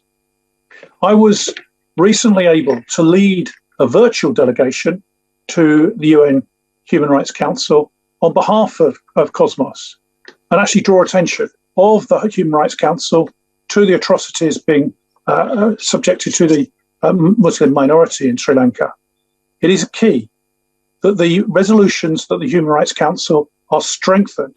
And I would urge my honourable friend, the Minister, when he rises, to give a deep commitment to ensure that we act as a country to strengthen the resolutions and to make people, and particularly the leadership in Sri Lanka, face up to their responsibilities and ensure that religious persecution ends and that indeed the minority rights are protected. After all, that is one of our fundamental areas of international concern, and I hope that we will be leading the way rather than following. Jim Shannon. Mr Deputy Speaker, first of all, can I congratulate the Honourable Lady from Mitcham Morden for setting the scene so well and with such passion as well. We endorse her commitment. I'd like to register an interest as the chair of the All-Party Parliamentary Group for International Freedom of Religion or Belief. I'm sure I speak for all members of that APPG when I express that I am very concerned about Sri Lankan government's withdrawal from its commitment to reconciliation, to accountability, to human rights. And I'm also very concerned about the treatment of religious or belief communities within Sri Lanka. The UN Special Rapporteur for Freedom of Religion or Belief, Dr. Ahmed Shahid, visited Sri Lanka and noted that there were frequent reports of acts of intolerance and the failure of the state to protect individuals and communities targeted by such hostility. Dr. Shahid also said Muslim communities and new Christian churches face a range of harassment and assaults that ranges from interruption, damage to places of worship, physical assaults on clergy, intimidation, mob violence, restricting the use of places of worship, the obstruction of religious rights, incitement to violence, and many, many other acts of intolerance. Indeed, since the beginning of 2015 to the end of June 2019, the National Christian Evangelical Alliance of Sri Lanka has documented an estimated 387 attacks or violations targeting Christians specifically. When it comes to Muslims in Sri Lanka, according to CSW, religious intolerance towards that community predates the 2019 Easter bombings. Many propagators of hate speech towards Muslims play on the economic factors, and anti-Muslim rumours are also a regular feature of life on Sri Lankan social media. Since the bombings, Sri Lankan Muslims have faced an upsurge in violation of their basic rights, as well as assaults and indeed other abuse. And this lack of accountability that abusers and perpetrators of violence face in Sri Lanka is a problem that was raised by many different communities to the Special Rapporteur. The unwillingness of the authorities to protect communities against threats and acts of violence. And we have to address the issue of the legal basis, as the Sri Lankan government constitution declares. Buddhism shall be given the foremost place by the state. And a 2003 Supreme Court ruling determined that the state was constitutionally required to protect only Buddhism. This gross violation of human rights puts into law the government's refusal to treat all religious or belief communities fairly. They should all be treated the same. Sri Lankan state is particularly not responsive to violence and abuse against women. Women's experience of ethnic religious hostility, including the violence, the displacement and the stereotyping, do not receive attention or redress. Women also experience gender-specific hate speech and human rights violations. And moreover, women's human rights activists appear to be at risk from fundamentalist members in their own religious communities.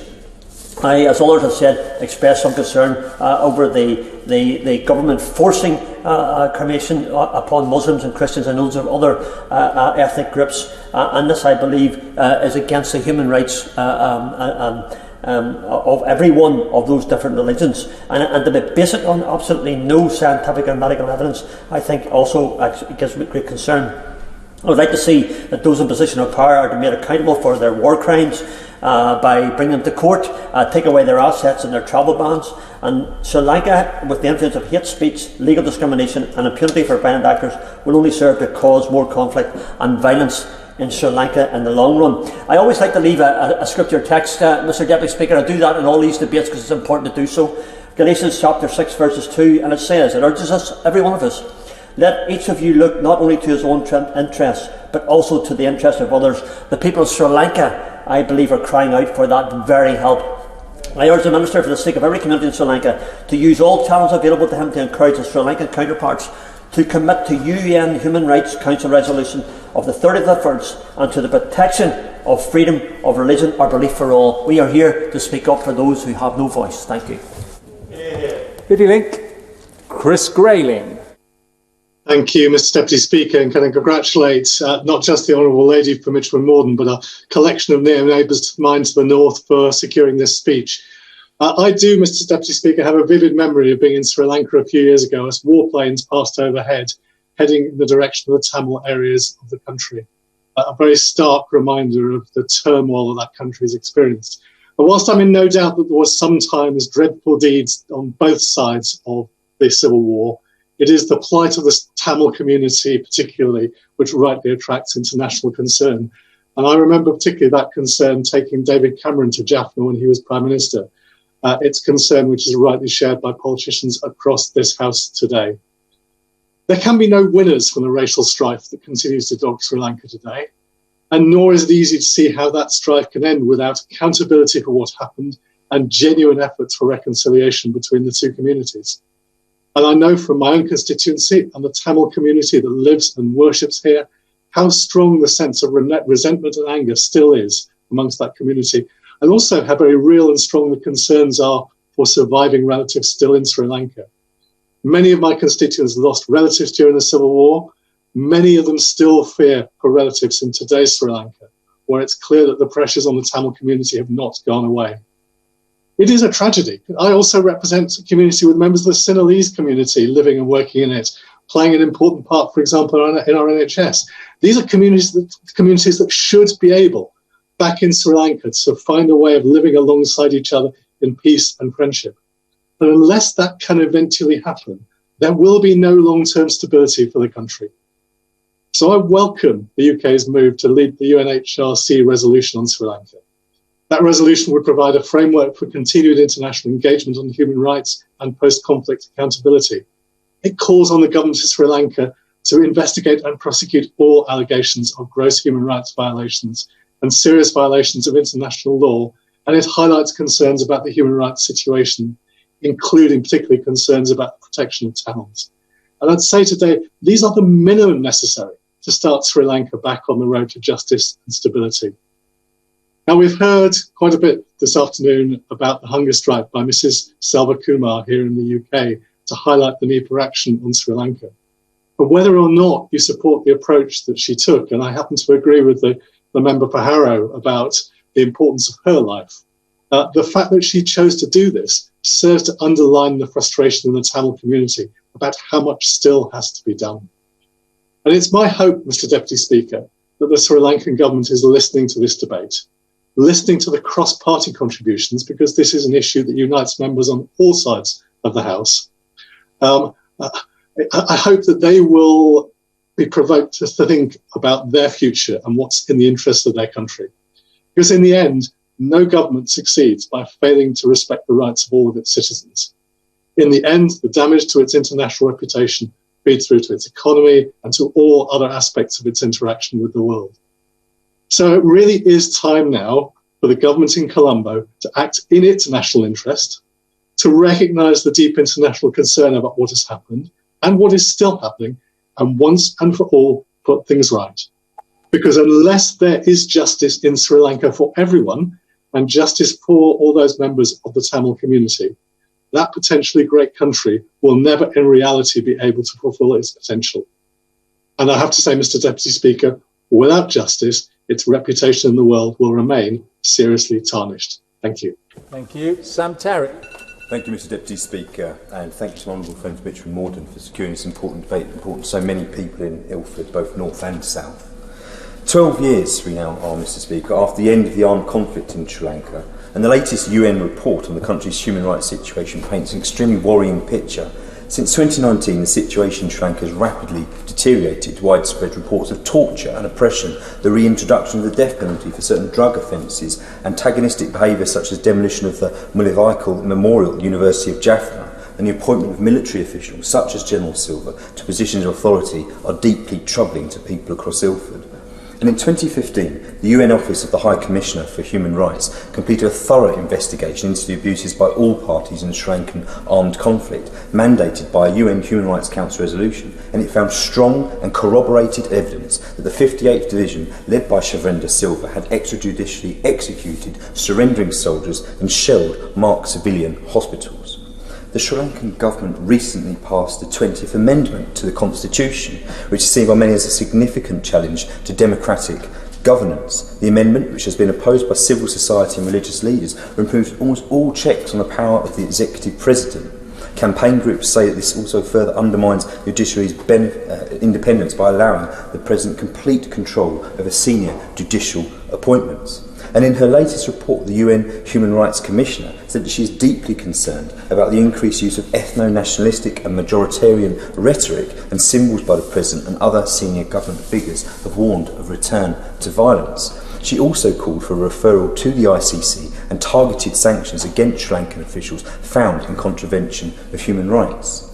And despite these troubling reports, the UK government has provided several £1 million recently in security assistance to Sri Lanka to aid training and capacity building of the Sri Lankan police and security forces. And in 2019, the FCO announced another 3-year programme under its Conflict Stability and Security Fund, totaling £3 million, which would include supporting police development and strengthening of the defence relationship. So I urge the government, as I previously have in this House, to publish an assessment of the impact of the financial support of the Overseas Security and Justice assessments for activities under this programme, because I want to be confident, and the people of Ilford South want to be confident, that we are not supporting human rights violations. Let's be clear, Mr Deputy Speaker, the Labour Party is committed to defending the rule of law and human rights across the world, and it's troubling that the Foreign Secretary was recently recorded saying the UK could pursue trade deals with governments that commit human rights abuses. I wonder, does that include the Sri Lankan government as well? And it is deeply concerning that the government is yet to implement its Magnitsky sanctions against members of the Sri Lankan government who are found to be complicit in serious human rights abuses. In the UK, making an outlier amongst its allies. And in February of last year, 2020, the US State Department designated General Silva under the Department of State Foreign Operations and Related Programs Appropriations Act, banning him and his immediate family from entry into the United States. Various civil rights groups and NGOs have also expressed their concerns that £6.3 million of UK taxpayers' money has recently been spent on supporting security reform in Sri Lanka. It has only enabled the Sri Lankan security forces to advance antagonistic activities, including accelerated destruction of places of worship and cultural heritage, and, as I already mentioned, the terrible events at the Memorial University of Jaffna, and indeed, further reports widely of torture and oppression by state actors. Thousands of Sri Lankan Tamil community in my constituency are deeply concerned about this, Mr Speaker. They want to see that this government put human rights at the centre of our foreign policy and any future dealings with the Sri Lankan government, working towards a political solution that includes the self-determination of the Tamil people of the island of Sri Lanka.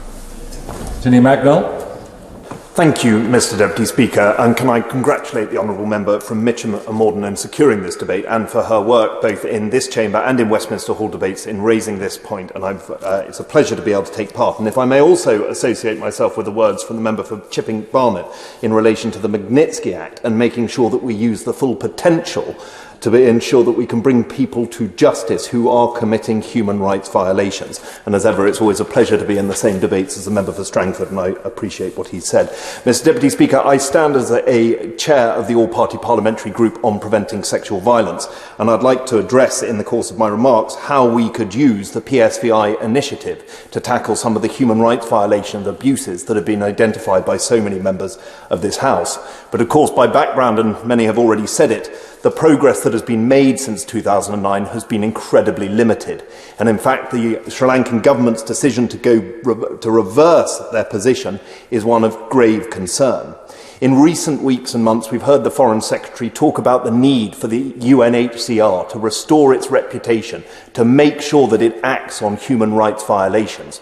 Well, I would say that we too can do well to listen to that advice, that the international community, at a point in which it is fractured and divided, could again become united and to stand together in addressing the violations of human rights of countries around the world, and Sri Lanka would be a good place to start.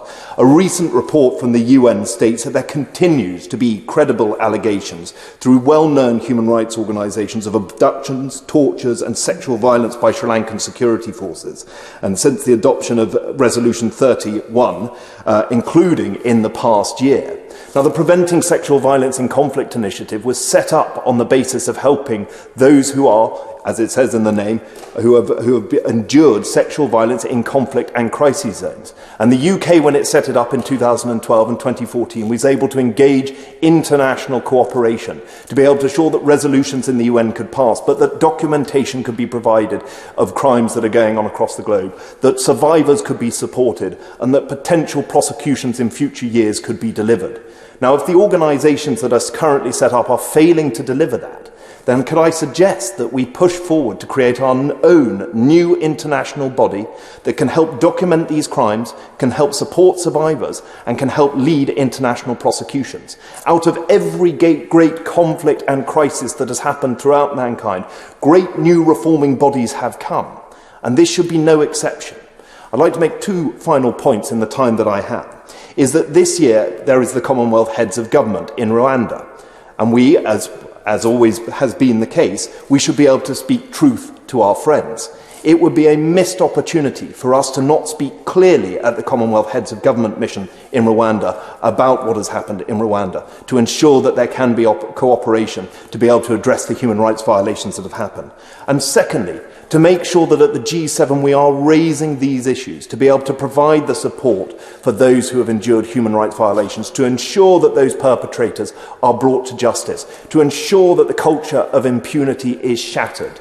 We have an opportunity, Mr. Speaker, and Mr. Deputy Speaker, I do not believe it to be bravado, to say that we can lead the international community to take action, to help safeguard human rights, and to lead by example. And I hope we can do so. Lydia Lane. Margaret Ferrier. Thank you, Mr. Deputy Speaker. The seriousness and urgency of this debate cannot be understated. The current presidential administration of Sri Lankan President Gotabaya Rajapaksa and his brother Prime Minister Mahinda Rajapaksa stand accused of multiple historic and ongoing human rights violations. The administration continues to prevent any accountability from the Sri Lankan military, many of whose leaders stand credibly accused of innumerable war crimes in the Sri Lankan civil war. These leaders include Army Commander Shivendra Silva and Secretary of Defence Kamal Gunaratne, who are accused of deliberately shelling hospitals and civilians, involvement in sexual violence, extrajudicial executions and enforced disappearances. During the Civil War, an estimated 100,000 people were forcibly disappeared. These disappearances have affected all communities, but the bulk of the victims were Tamils. Forced disappearances have also occurred in Sri Lanka before the war, when hundreds of students in the south of the country were disappeared, and in its aftermath. The vast majority of these cases remain unresolved, and attempts by relatives of the victims to attain justice have provoked visceral resistance from the Sri Lankan state. In February 2017, the relatives of the disappeared in the north and east, mainly Tamil women, began a continuous protest seeking the truth about what happened to their loved ones, and at least 78 of the protesters have sadly passed away since the beginning of the protests, without ever learning the truth about what happened to their families. There is at present no prospect that these families will ever know real accountability from officials responsible via the domestic justice system in Sri Lanka, whose independence has been severely compromised by the Rajapaksa administration. However, this does not mean we're without options to defend the human rights of Sri Lankan citizens. The US applied sanctions on Army Commander Silva for his complicity in human rights abuses in February last year. The UK should immediately follow in designating both General Silva and Secretary of Defence Gunaratne on the UK sanctions list.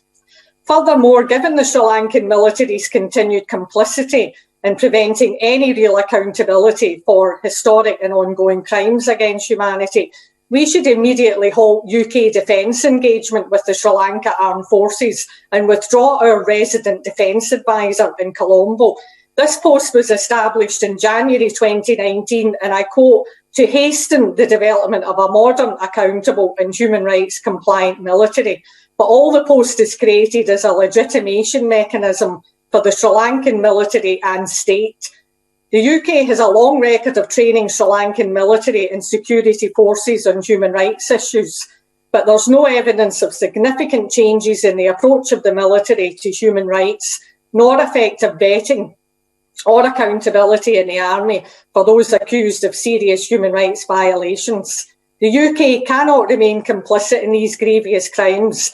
If our engagement is truly aimed at preventing further human rights violations, it must take real steps to remind the Sri Lankan government that they cannot expect military engagement and support unless those human rights violations are addressed. Mr Deputy Speaker, in conclusion, I hope the UK government takes these considerations on board and acts accordingly, and I congratulate the Honourable Lady for securing this backbench business debate today. Thank you. Thank you. Wes Streeting.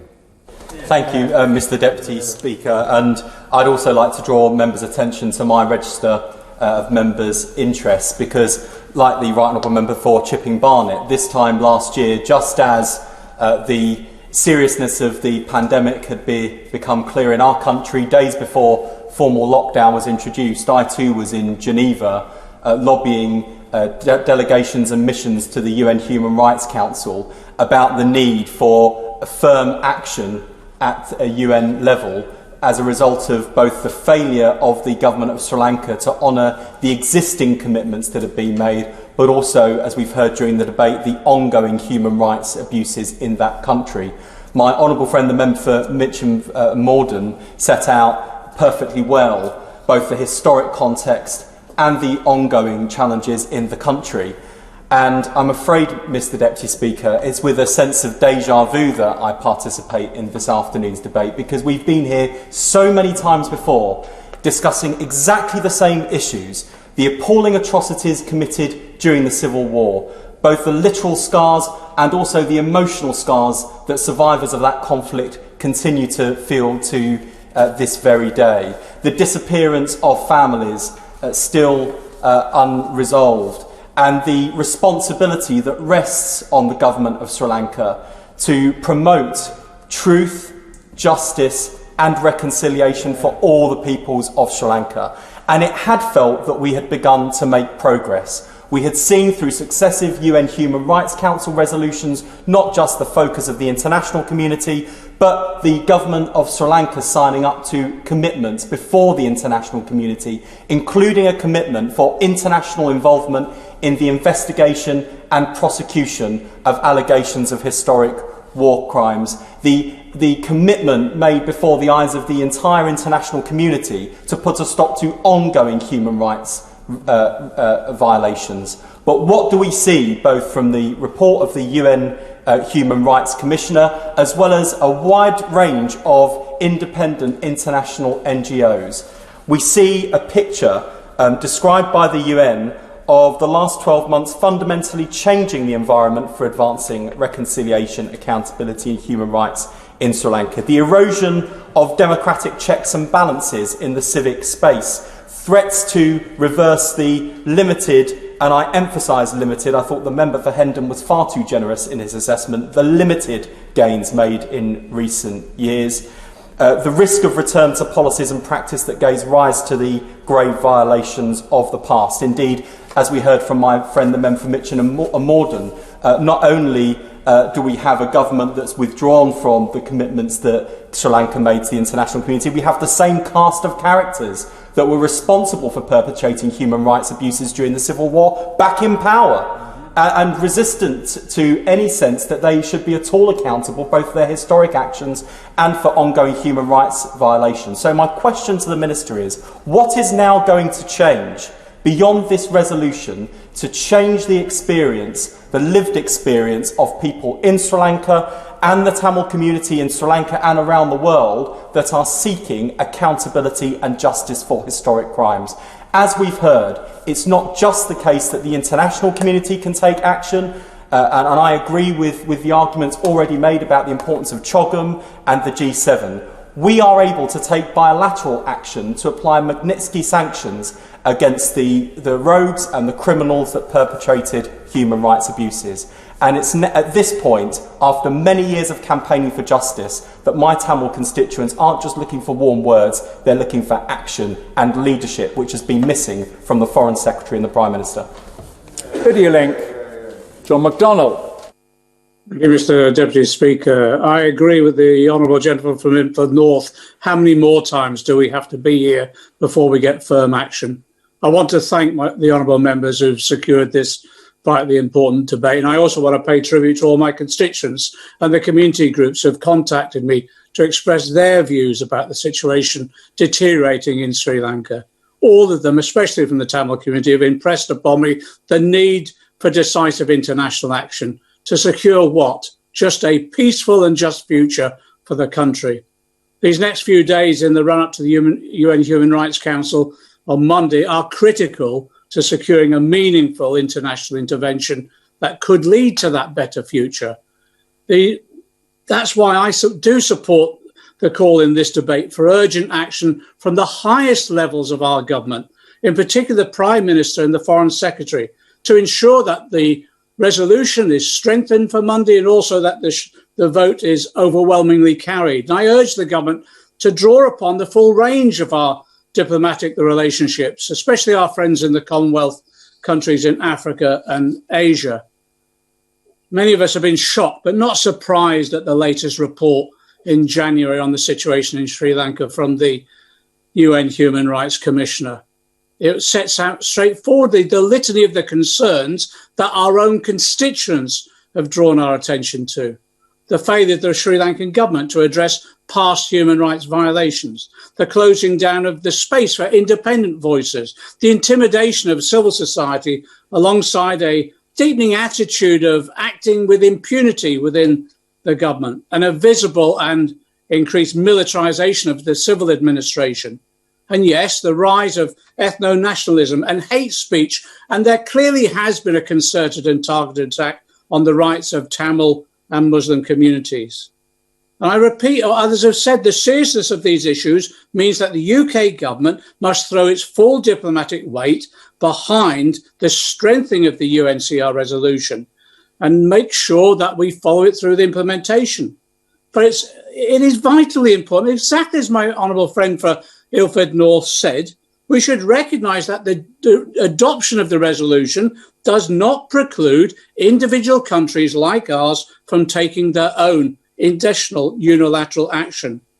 I believe that this country has a special responsibility for action as a former colonial power. It was us who united the three kingdoms, one of them that was a Tamil kingdom, into one country and then left in 1948.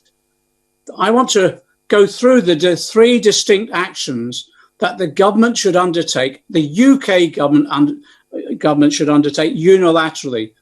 And this is the only way I think that we can prove we're serious about holding the Sri Lankan government into a regime to account.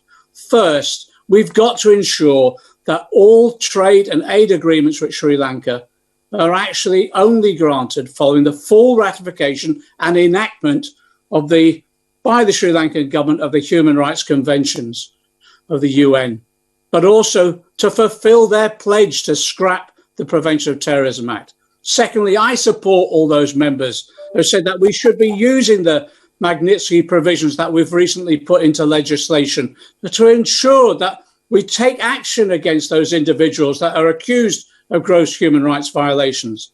And then finally, yes, we've got to ensure that we fully fund and support bodies investigating human rights abuses, war crimes, and yes, indeed, making sure that we also bring onto the agenda the genocidal claims that were undertaken during the war in Sri Lanka.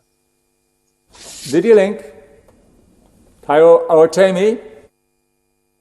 Thank you, Mr. Deputy Speaker. It is an honour to speak in this debate about a situation that should concern all of us. And I'd like to congratulate the Honourable Member for Mitcham and Morden for leading this debate.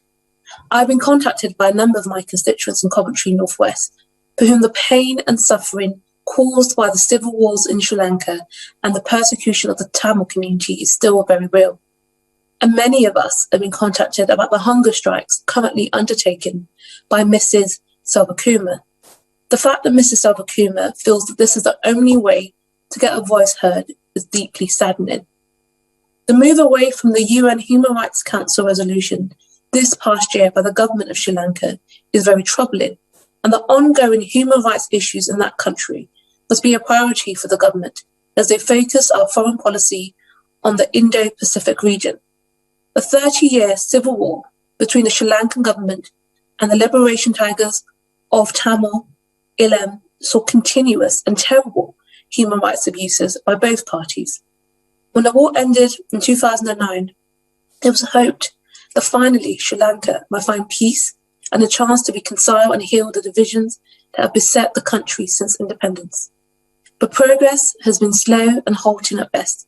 And since the Sri Lankan government removed itself as a co-sponsor from the UNHRC resolution, there have been increasing concerns about their commitments to peace and justice. Trends emerging in this past year have represented a clear, early warning sign of a deteriorating situation of human rights in Sri Lanka. We have seen an acceleration of the militarization of civilian government functions, the erosion of the independence of the judiciary and key institutions, increased marginalization of the Tamil and Muslim communities, and even the destruction of a memorial to the victims of the war. There is ongoing impunity and obstruction of accountability for the crimes and human rights violations that have occurred. Victims and their family are calling out for international accountability, and the UN High Commissioner for Human Rights has requested that members of the UNHRC cooperate with victims and their representatives to investigate and indeed prosecute international crimes committed by all parties in Sri Lanka. Our government must commit to doing all that it can to make these crimes, to have these crimes investigated and the perpetrators prosecuted.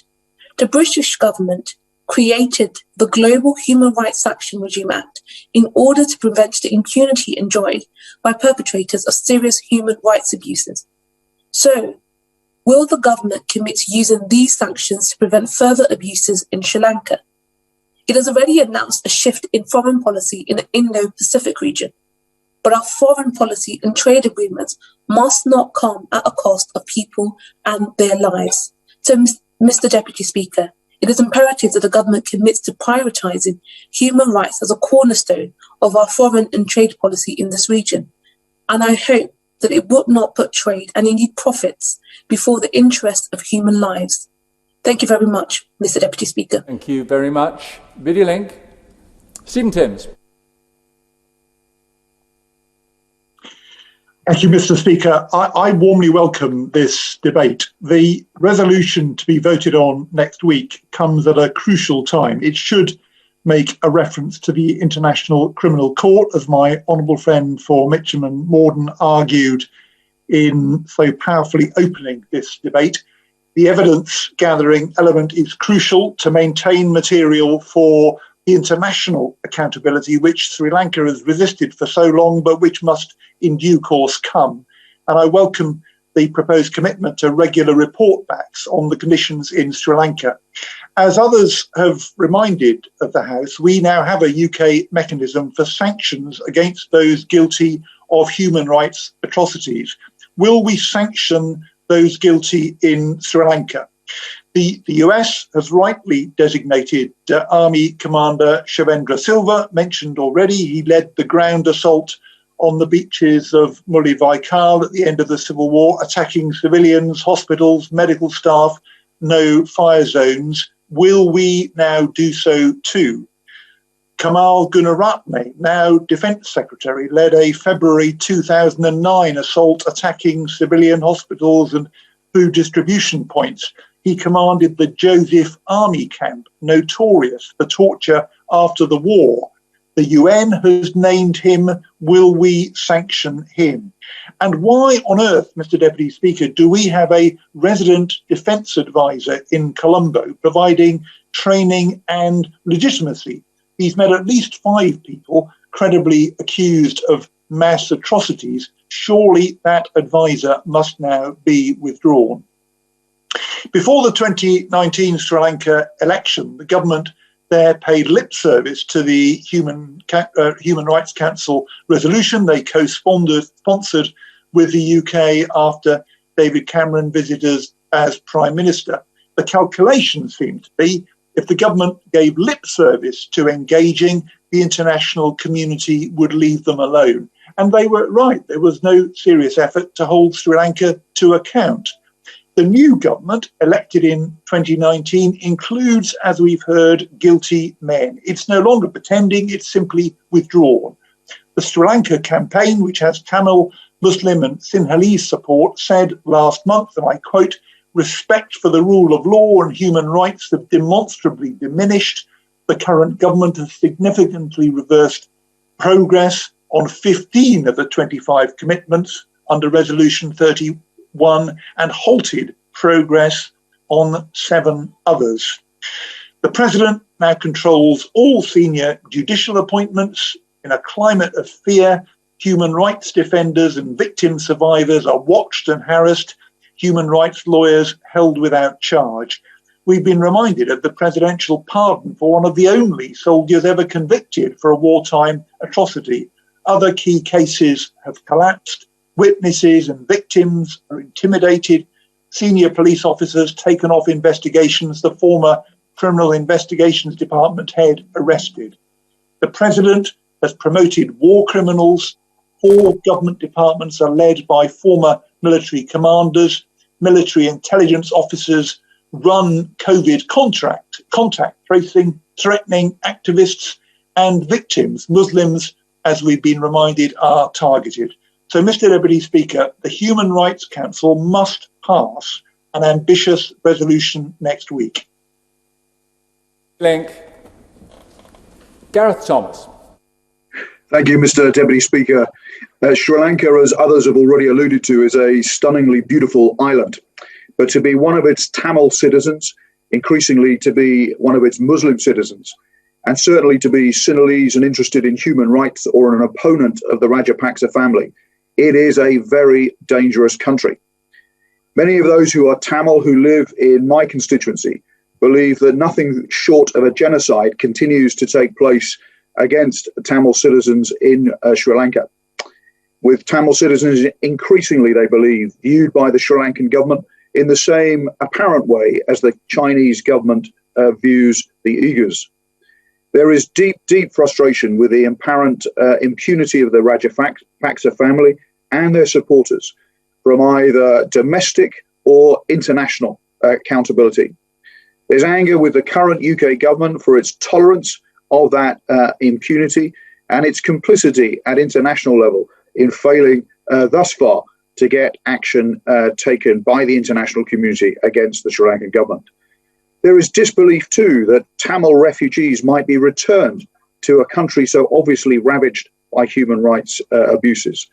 And there is a demand similar to those that, as others have expressed, for Britain to use the powers it does have at its disposal already to hold to account those clearly implicated in serious human rights abuses, as many in the debate have already alluded to, not least my right honourable friend who's just spoken. And indeed, to take action as was recommended by the UN Commissioner for Human Rights. And lastly, the Tamil community want ministers to back a call for Sri Lanka to be referred to the International Criminal Court. A number of members have already referenced the courage of Mrs. Ambihai Selvakuna in her recent hunger strike, which I'm pleased to say, for her sake, has ended. but which did serve to draw international attention to the issues that we are debating today. As my honourable friend from Mitcham and Morden said in her excellent speech, the frustration of the international community and the Tamil community in many of our constituencies dates back to the end of the conflict in 2009, where terrible war crimes were committed against the Tamil community, those civilians and those surrendering at the end of the conflict. No one has ever been held accountable for those crimes. I strongly support the call by Michelle Bachelet, echoed by my honourable friends today, for Britain to use the Majitsi sanctions that it does have available to it against Shivendra Selva and Gamal Gunaratne. In the short amount of time that I have left, I also wanted to praise the recent Amnesty International report and to note the important contribution from Freedom from Torture, urging the Home Office to take another look with the Foreign Office at the country note that it uses to judge whether or not people should be returned, refugees should be returned to Sri Lanka. Quite clearly, given the scale of torture and other human rights abuses, it would be totally wrong to return people with credible concerns about the situation in Sri Lanka there. I look forward to the Minister finally taking some serious action against Sri Lanka. We'll now move to the wind-ups, and for 6 minutes, Anne McLaughlin. Mr Speaker, I congratulate the Honourable Member for Mitcham and Morden for a speech that I know will have moved many of my friends here and in Sri Lanka, as it did me. I also know she and others in this debate have been good and consistent friends to those campaigning for truth, justice and accountability in Sri Lanka. Mr Speaker, I won't repeat all that we've heard about what happened during the 30-year-long war. I will instead focus on what's happened or not happened since. It is a crime against humanity itself that nobody has been found accountable since this war ended 12 years ago. There's been a sleight of hand performance between then and now, with successive governments promising the international community and their own people that they will do X, Y and Z, then drawing back, then promising again. But at the end of the day, progress is never made, accountability never happens, reconciliation is never credibly attempted, and peace never really comes to this beautiful island. And I know exactly how beautiful it is and its people, because I lived and worked in Gaul on the south coast for a short time during the Civil War. I cannot claim to have suffered because of it, but I certainly met many people who were suffering. I certainly heard stories and rumours of what was going on at the time. It was in the years afterwards, however, when I returned just after the war and was finally able to travel to the north, and on 2 further visits, that I heard firsthand what had happened to people. They were still frightened. In fact, one man gave me a copy of the book he'd written about his account of the abuses against the Tamil community. He was so afraid of what might happen to me should I be caught reading it, that he removed the cover and replaced it with another. So it was in those visits I made in the years after the war that I got a clearer picture of what had happened. And it was from my constituents as a member of the Scottish Parliament from 2009 to 11, from friends who stayed on to help rebuild Sri Lanka, and from the people in Sri Lanka that I've kept in touch with for the last 13 years, that I got to understand more about what had happened, about the IDP camps, the missing people, the torture, the sexual violence, the shelling of so-called no-fire zones. And the reason for the debate today is to urge the UK government to do more.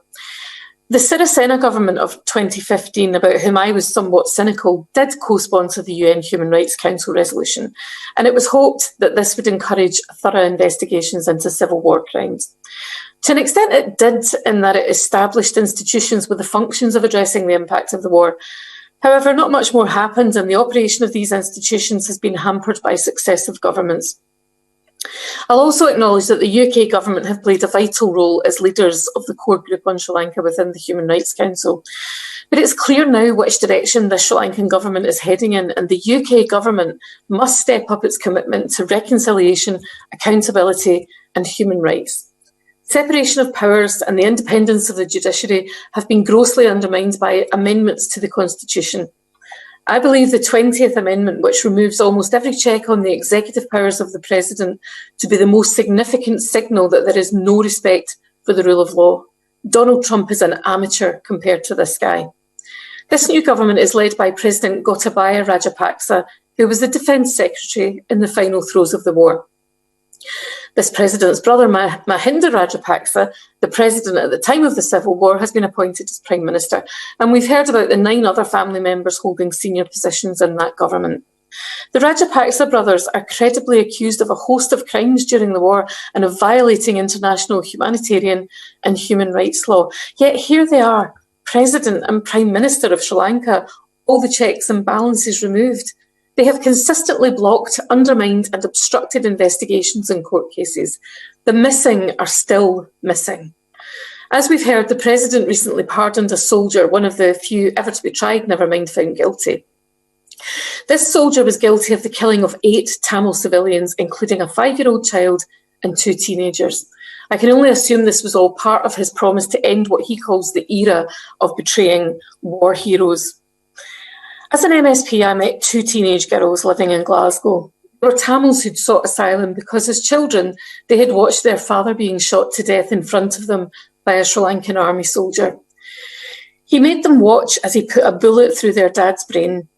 Should that soldier be tried, or should he be hailed as a world hero, a war hero, while the world looks on, simply shrugging its shoulders? Mr. Speaker, I back calls on the UK government from previous speakers and the Sri Lanka campaign for peace and justice, and I'll reiterate just a few of those. In terms of trade, Sri Lanka should be removed from the enhanced framework level until it meets the conditions set and agreed to repeal the Prevention of Terror Act, an act which allows arbitrary detention and strips the rights to due process for those detained. Our armed forces need to stop training their army until they satisfy the conditions, again, set and agreed to on human rights.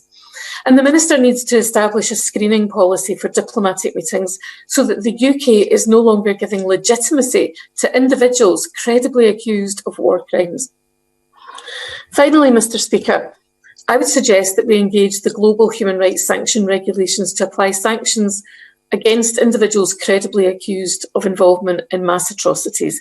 Shavendra Silva would be a start. It's the very least the victims of this war, both living and dead, both here and there, can expect from us. Stephen Kinnock. Thank you, Mr. Deputy Speaker, and may I congratulate my honourable friend, the member for Mitcham and Morden, for securing this vitally important debate. And I'd also like to pay tribute to the members for Brent Central, Slough, Ilford South, Ilford North, Hayes and Harlington, Coventry North West, East Ham and Harrow West, who made truly powerful and moving contributions to this debate. I think the really strong showing that we've seen in this debate from these benches shows the central importance of this issue to our party. The Labour Party puts the rule of law, democracy and universal human rights at the very heart of our foreign policy, and we expect these principles to be upheld consistently in every country across the world, including Sri Lanka. We will always stand up for the universal rights and freedoms of all citizens when national governments refuse to live up to their international obligations. In 2009, in the final few months of Sri Lanka's long and brutal civil war, tens of thousands of civilians, mostly from the Tamil community, lost their lives. It is a scar on the conscience of the world that no one has been held accountable for these crimes, which include the deliberate shelling of civilian targets, sexual violence and extrajudicial executions. The shocking lack of accountability for past atrocities is compounded by the fact that the human rights violations in Sri Lanka continue to this day. Respected NGO Freedom from Torture has forensically documented more than 300 cases of torture by the Sri Lankan state since the war ended, and it continues to receive referrals for Sri Lankan individuals today. Mr. Deputy Speaker, the people of Sri Lanka, regardless of their ethnicity or religion, deserve justice. Those responsible must be held accountable, and peace and freedom must be secured for future generations. The Labour Party is therefore deeply troubled by what has been taking place in Sri Lanka since the election of Gotabaya Rajapaksa in December 2019. Firstly, he has militarised his government by appointing former soldiers such as Shavendra Silva and Kamal Gunaratne, who both stand accused of crimes against humanity, to key positions in his cabinet. Secondly, he's done huge damage to his government's credibility in the eyes of the international community by withdrawing from UN Human Rights Council Resolution 30/1, which sets out a process for delivering accountability for war crimes. Thirdly, we are profoundly concerned by reports of the forced cremation of victims of COVID-19, including those of Muslim and Christian faith for whom burial rituals and traditions are sacred.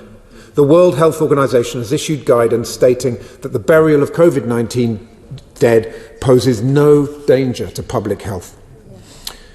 Moving to the UN HRC resolution, I've written to the Minister twice in recent weeks and months regarding these issues and made it clear that the UK has a crucial and unique responsibility as the penholder at the UN Human Rights Council for Sri Lanka to show moral and political leadership in its approach to coordinating the international response.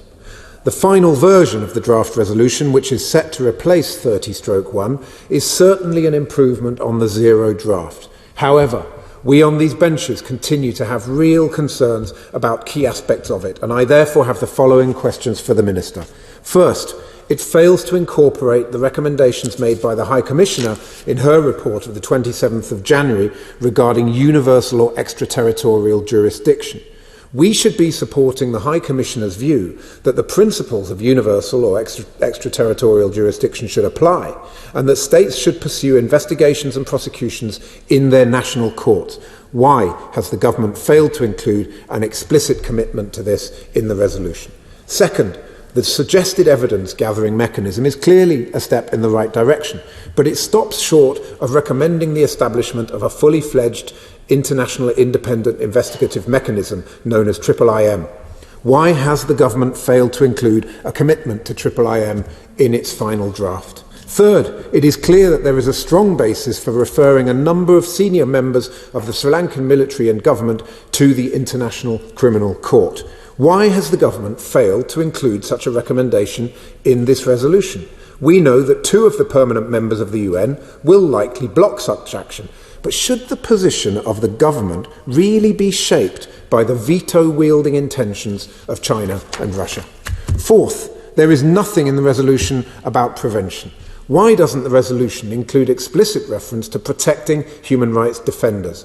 Are British diplomats travelling on a regular basis to the north and east of Sri Lanka to assess the situation on the ground?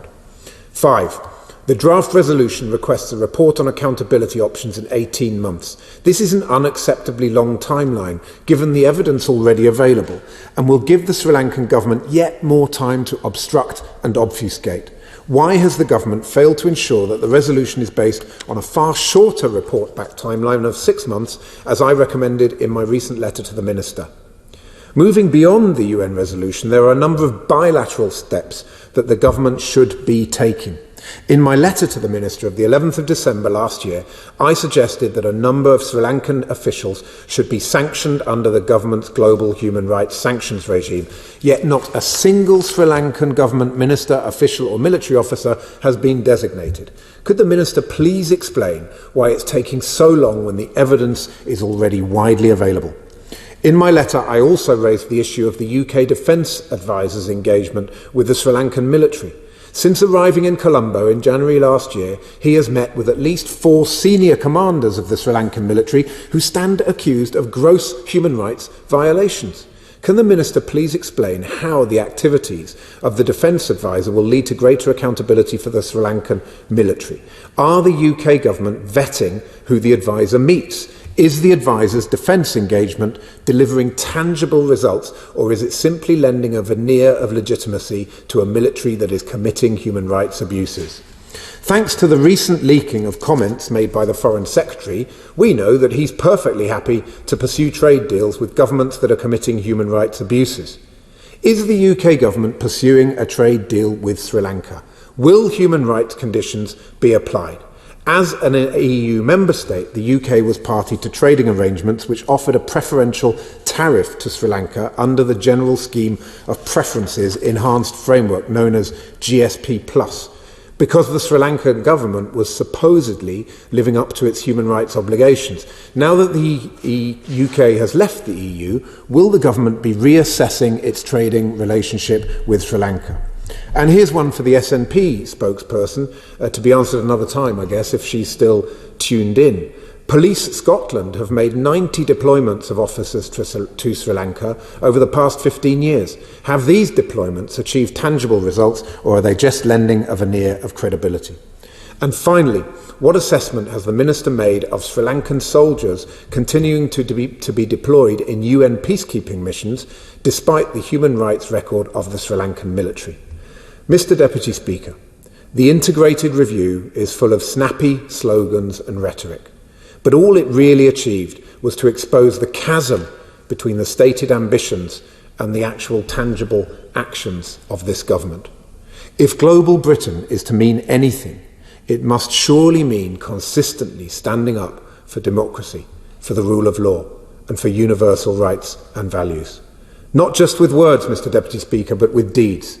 That must start today, and that must start with Sri Lanka. Minister.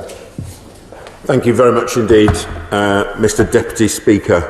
I'm particularly grateful to the Honourable Member for Mitcham and Morden for securing this debate, and I pay tribute to her for her work with the APG and also the work of many members across the House on this important issue, and also for the many informed and passionate contributions that we've heard this afternoon. I'll try and respond to as many of the points as raised as possible in the time I have, but I'm conscious I do believe I have to give the Honourable Lady a couple of minutes at the end of this debate to put the question.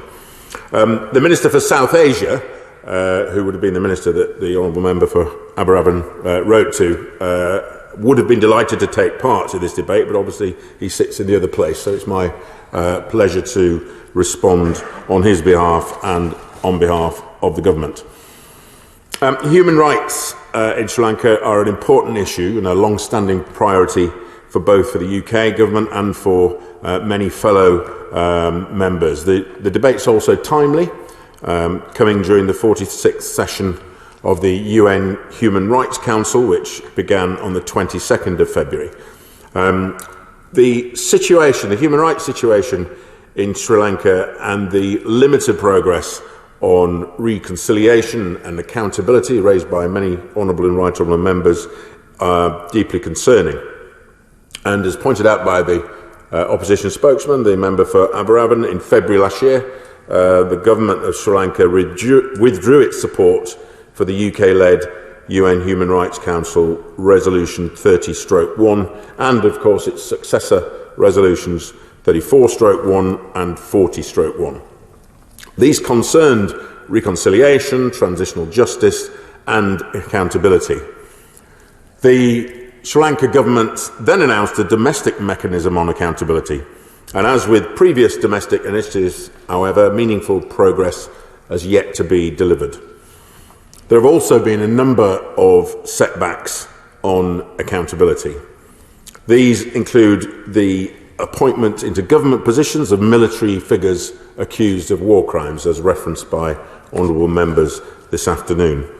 And as the honourable member for East Ham pointed out, they also include the presidential pardon of former Army Sergeant Sunil Ratnayaka, one of the few perpetrators of wartime atrocities to have been convicted in Sri Lanka.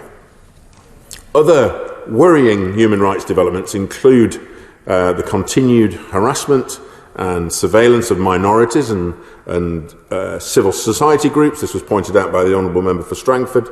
This increasing role of the military in civilian governments, and a constitutional amendment which has extended executive control over the judiciary and the independent institutions.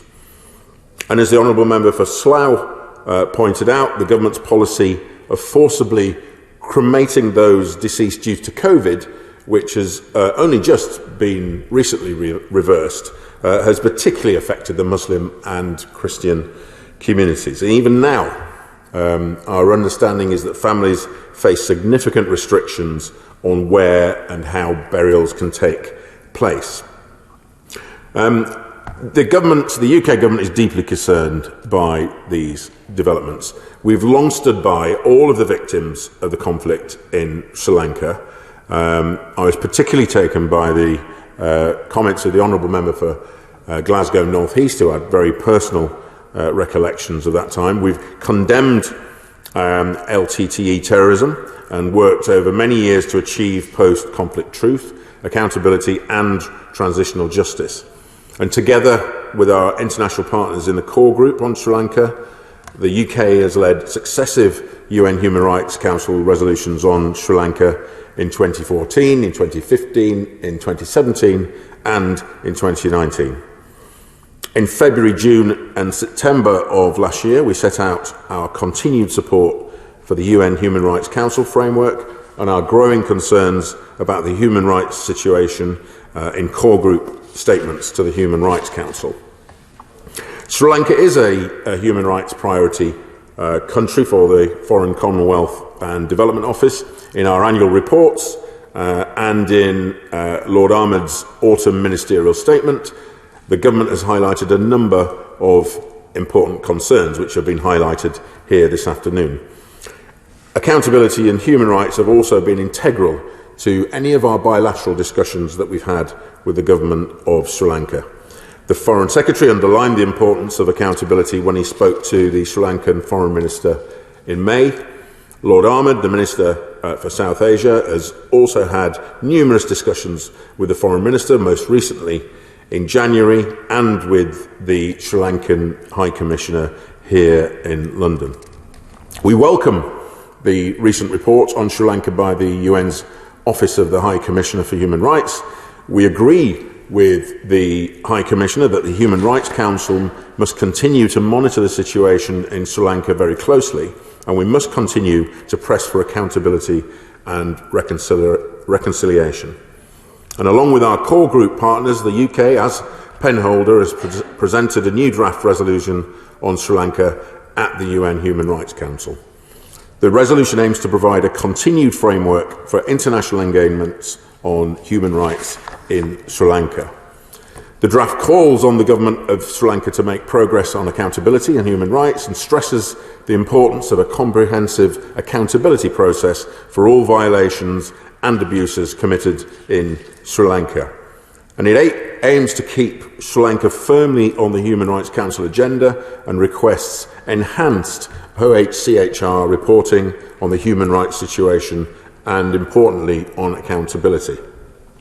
A number of honourable and right honourable members have called for an international accountability mechanism, including the member for Mitcham and Morden and Kingston and Surbiton, a mechanism to collect and preserve evidence of human rights violations as part of the resolution. I can confirm that our resolution strengthens the capacity of the Office of the High Commissioner for Human Rights to collect, consolidate, preserve and analyse evidence. The resolution supports future accountability processes and it builds on the investigations conducted under previous Human Rights Council resolutions. We're now working hard to build support for our draft, which we hope will be adopted next week.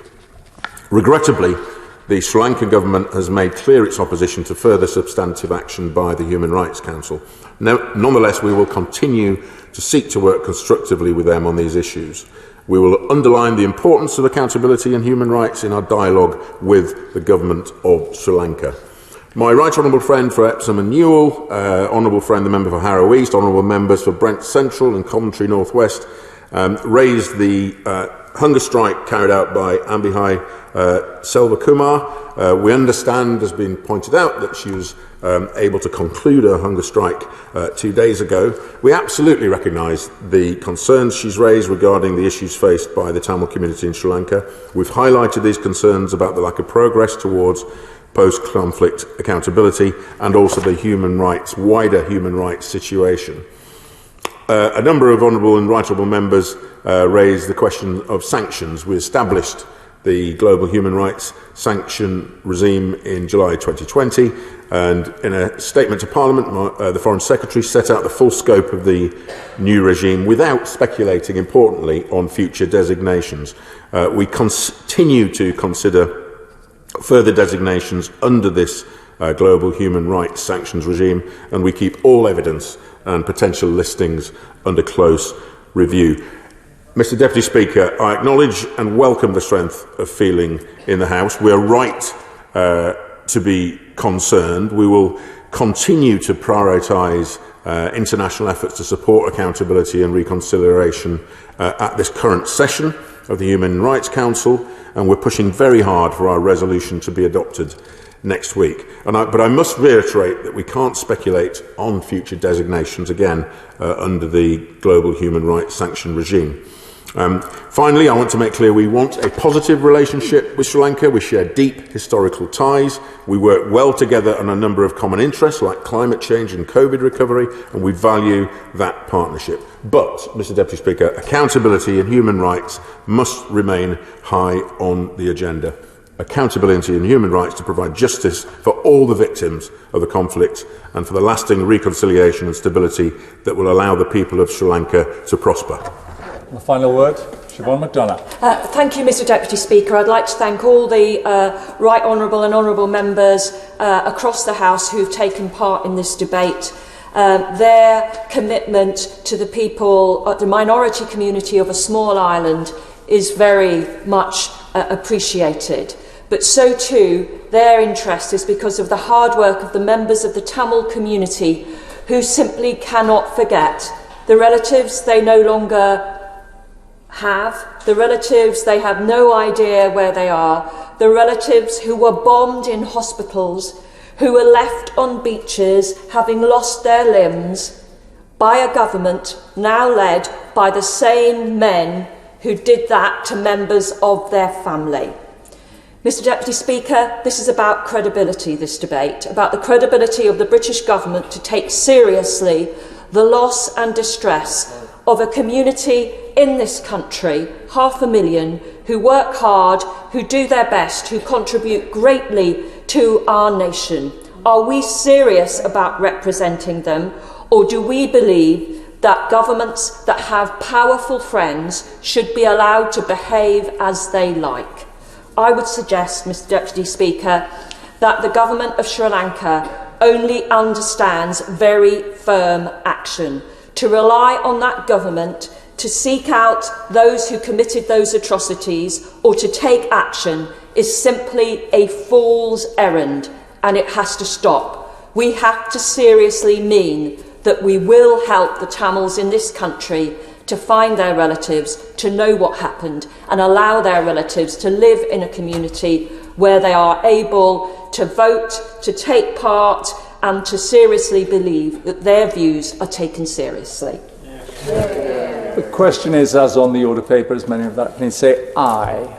The contrary, no. I think the ayes have it, and we'll suspend very briefly for the cleaning of the dispatch boxes. Order!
Order.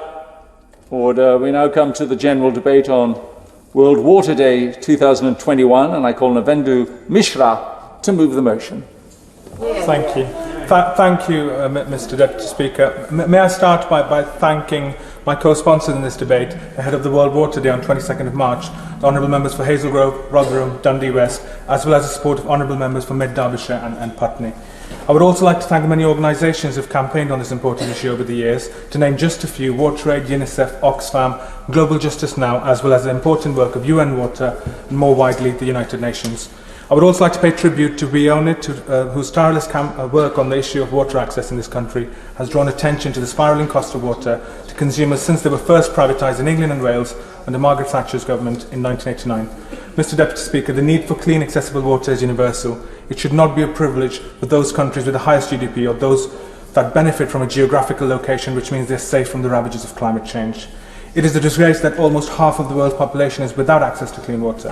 This is even more shocking given we are in the midst of a global pandemic where a key factor in halting the spread of COVID is the ability of people to regularly wash their hands. Despite this, figures by WaterAid reveal that more than 3 billion people are unable to wash their hands with soap and water at home, while half of healthcare facilities in low-income countries lack basic water services, with 60% having no sanitation services at all. This is set to worsen with the climate emergency, with warmer temperatures, rising sea levels, increased floods, droughts and melting ice, all affecting the quality and availability of water and sanitation systems. Forecasts show that by 2040, a quarter of all children worldwide will live in areas with extremely limited water access. Data from Oxfam, which has done so much to help communities gain access to clean water, reveals that 2.4 billion people do not have access to a toilet, while a staggering 4.5 billion people lack safely managed sanitation services.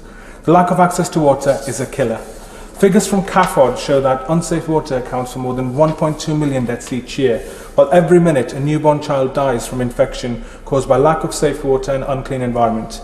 This is backed up by WaterAid's own research, which adds that unclean births caused by limited water supply account for 11% of global maternal mortality, while approximately 20% of all global deaths are due to sepsis, which often arises from contaminated water. This crisis is being exacerbated by the ongoing pandemic, with more than half of all healthcare facilities in low-income countries operating without access to hand-washing facilities. At present, according to WaterAid, just 5% of climate finance is spent helping countries adapt to climate change. Even less is given to the most vulnerable countries, with less than 1% of total global climate investment goes on basic water infrastructure and services. When the climate emergency is the greatest challenge facing our planet, this approach falls well short of what is urgently required. Just a week after International Women's Day, it is worth noting that 80% of people displaced by climate change are women, meaning that in the aftermath of disasters, women are more likely than men to be displaced and become victims of violence, while women are also more affected by drought and water shortages, often having to walk even longer distances to collect water. This also has, I will in a moment, this also has enormous implications on global food production, Mr. Deputy Speaker. I will give way. Thank you very much. I think he is listing a really important list of interlinkages of how water is vital to achieve all these other important goals. Of course, many of them are the Sustainable Development Goals. Is he worried, as I am, that that COVID has put back much of our progress on the SDGs, particularly the water and sanitation goal, and that 2030 now is looking further off than it did a year and a half ago? I thank the Honourable Member for his contribution, and I fully share his concerns about Sustainable Development Goals.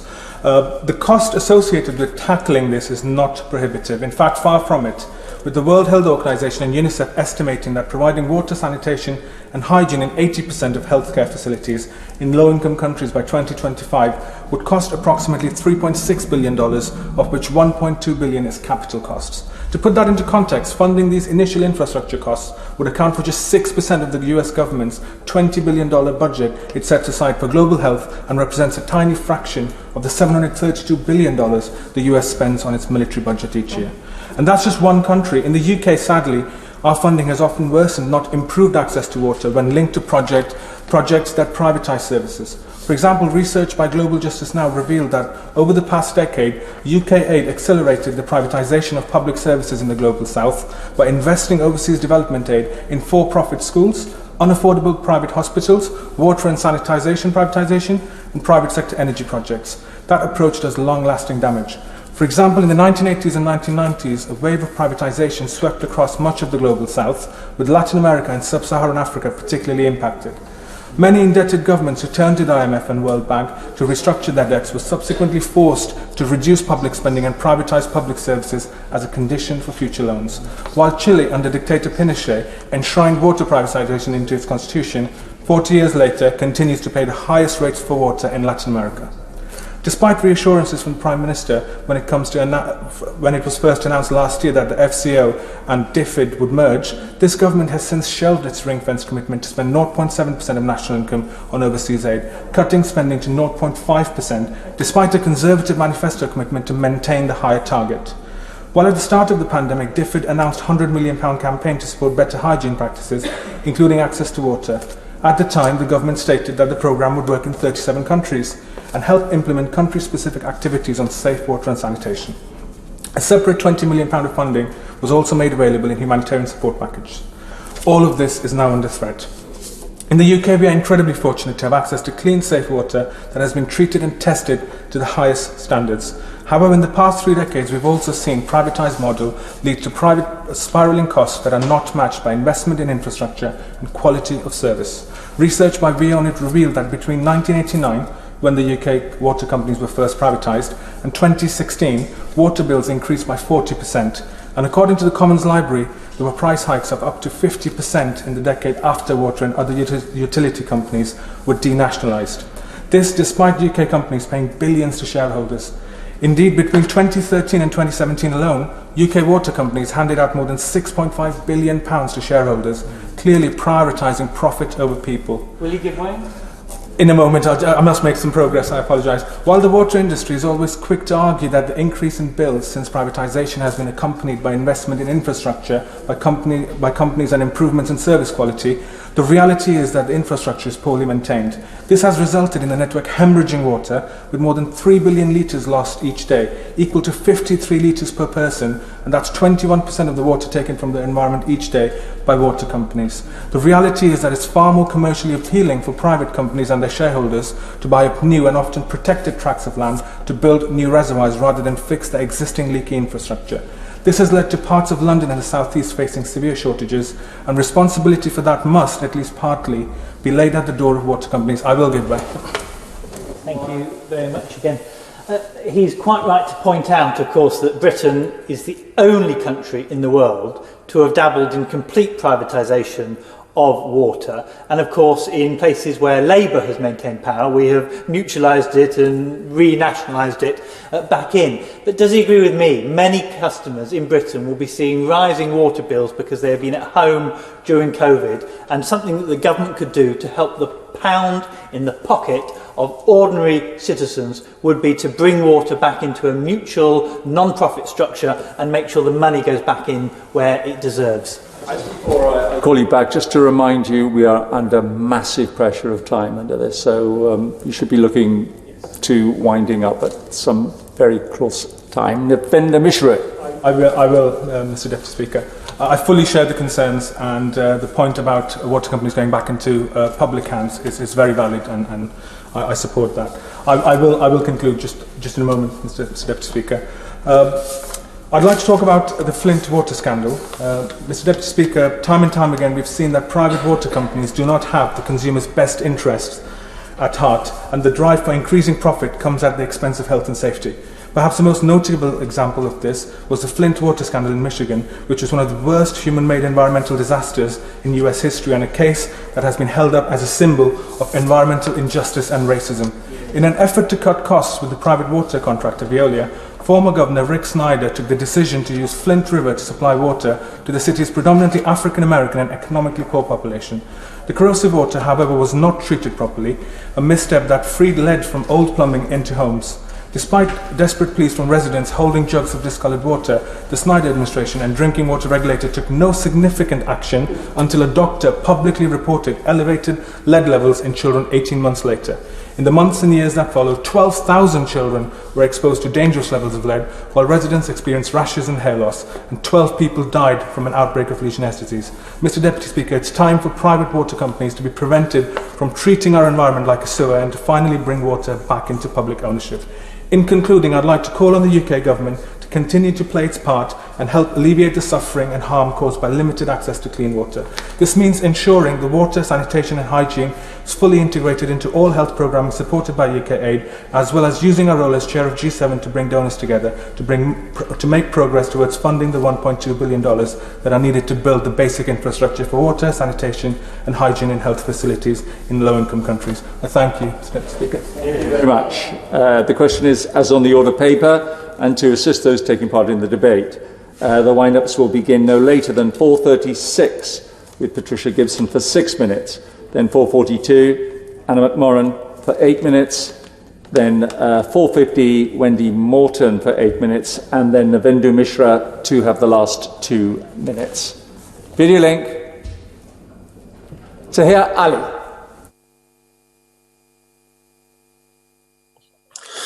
Thank you, Mr. Deputy Speaker. World Water Day is an important time to reflect upon the universal value of water and the many obstacles freshwater communities face across the world. Climate change is driving water scarcity across the global south, affecting South and Central America, Africa, and East Asia, with projections of water shortages reaching extremely dangerous levels over the next 10 years. This is why today's debate is so important and why it is deeply concerning that the UK government has substantially cut overseas aid and would help millions of people facing some of the worst droughts, famines, and humanitarian crises in recent history. It must also be noted that water scarcity is intensifying regional conflicts. I'll take one example in the region of Jammu and Kashmir. In Jammu and Kashmir, climate change means natural glaciers are melting, leading to a significant reduction in fresh water supplies. Not only this, but several rivers that run through the region provide water to two major regional powers, Pakistan and India. India's recent military occupation of Kashmir has been in part driven by concerns over water shortages, and it is clear that the situation in Jammu and Kashmir is part of a water conflict between Pakistan and India, with the people of Kashmir caught in the middle, suffering increasing water scarcity as a result. Therefore, it is essential that international organizations work together to solve water scarcity and prevent the conflicts which arise. This is why the situation in Jammu and Kashmir is of international significance and why the conflict in the region must be brought to a peaceful and just resolution so that people of Kashmir, Pakistan and India do not face an escalating humanitarian crisis due to scarcity of water. Thank you. Thank you. We now go to Duncan Baker. Thank you, Madam Deputy Speaker. Water. It's everywhere, isn't it? After all, our planet is a watery one. Water covers 71% of Earth's surface. You'd think, why would we need to worry about it? Well, because despite our abundance of it, our activities to plunder the world's most precious natural resources give us cause for concern. On World Water Day, today is all about valuing water, and I rather worry that we take it for granted. Actually, all too often we risk denigrating our water supply, harming its sustainability, and creating vast amounts of pollution. And with growing threats of climate change, we know this will have a significant impact on the availability, quality, and quantity of water for our basic human needs. It may be all around us, but it's also in us. As you sit there, Madam Deputy Speaker, your body is made up of 60% water. It's rather important in regulating your temperature, transporting nutrients around and helping digestion, not to mention many other bodily functions. Put simply, water is essential to life, because all life forms are dependent on it. And as such, Earth is dependent on a stable hydrological cycle, which if we don't use it properly threatens our water security. In my constituency, I have dealt with water security issues a lot, because many of my constituents are farmers, the very people who arguably do more than most to manage our precious planet by using it to grow food. Some of my farmers are threatened with their livelihoods for abstracting too much water, despite any convincing or compelling evidence base to support this claim. When these are the very people who create the jobs, employment and food we eat on many of the food shelves around the country, it is a worry that our focus must be put in the direction of those that truly are harming our planet, not those doing the lion's share to protect it. I would say to the Environment Agency, revoking of water licences on which many businesses depend will have an adverse and permanent effect on the livelihoods and employment of those involved. All decisions must be backed with unequivocal scientific fact. Need I point out that growing the crops you and I eat needs more than anything? That's right, water. The government's 25-year plan, which commits to achieving plentiful clean water, is commended, as is the landmark Environment Bill. But there is much to do. A recent Environmental Audit Select Committee learned that only 14% of our rivers are currently achieving good ecological status. Freshwater species are going extinct more rapidly than terrestrial or marine species globally. Almost 1/3 of freshwater biodiversity face extinction worldwide due to habitat loss, invasive species, pollution and overharvesting. Madam Deputy Speaker, this debate is a noble aim to raise awareness of water, but perhaps when we reach for the tap to make ourselves a cup of tea later today, let's not take it quite for granted. Think a bit harder about the 1 in 10 who don't have access to clean water. It's not our gold, diamonds and pearls that are precious resources, it's your life giver, water. We now go to Liverpool to Paula Baker. Thank you, Madam Deputy Speaker. Firstly, I would like to thank my honourable friend for Stockport for securing this debate. The access to clean water for drinking and for sanitation is an inalienable human right. Indeed, access to water and sanitation are importantly recognised by the United Nations as a human right, reflecting the fundamental nature of these basics in every person's life. Lack of access to safe drinking water, for sanitation and water that is truly affordable has a particularly devastating effect on billions of people, on their health, dignity and prosperity, especially in the global south. The markets and the money men think differently with water, joining gold, oil and other commodities that are traded on Wall Street, as worries about the uncertainty of its availability in the future rises, and therefore its attractiveness to big investors. Water traded as a commodity is morally reprehensible. Whilst the privateers make a tidy sum, 500,000 die globally each year because of diarrhea-related illnesses on the back of drinking contaminated water. And that's just scratching the surface. The water shortage issue is slowly appearing on our media's agenda, albeit on the back of rich Californians being told they are not permitted to fill their swimming pools. Or, of course, the hosepipe bans we have seen issued in recent years across the south of England on the back of protracted droughts. Growing water shortages are every bit linked to the deepening climate emergency as global temperatures continue to rise. By 2040, 1 in 4 children worldwide will lack access to clean drinking water. That means if they do not perish from diseases first, school days are lost and all human development indices will be down. Yes, I know we are looking at the global picture today, but nations, be them rich ones like ours, need to lay down a marker, driving the privateers out of the water markets, and that starts by nationalising our own water supply. Our international development strategy should be focused on helping developing nations in taking control or maintaining control of their own water supplies that are run in the interest of their own people, not private profit. Water in many ways is the perfect commodity. It's a fixed finite resource with a global market that covers every human being on the planet who needs access to it for survival. Most alarming, there is the emerging view that the resource wars of the future won't be fought on scarce resources like oil, but in fact water. We only need to look at the recent past for evidence of what could await poorer countries, particularly if right-wing autocrats force their people to abide by World Bank privatisation diktats in exchange for loans.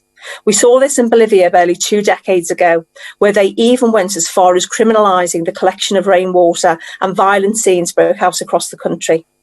Members of this place should be absolutely committed to this agenda, one that guarantees universal access to clean and safe water for every human being, and a just settlement, one based on developing countries having the tools at their disposal to oversee their own destiny. Thank you.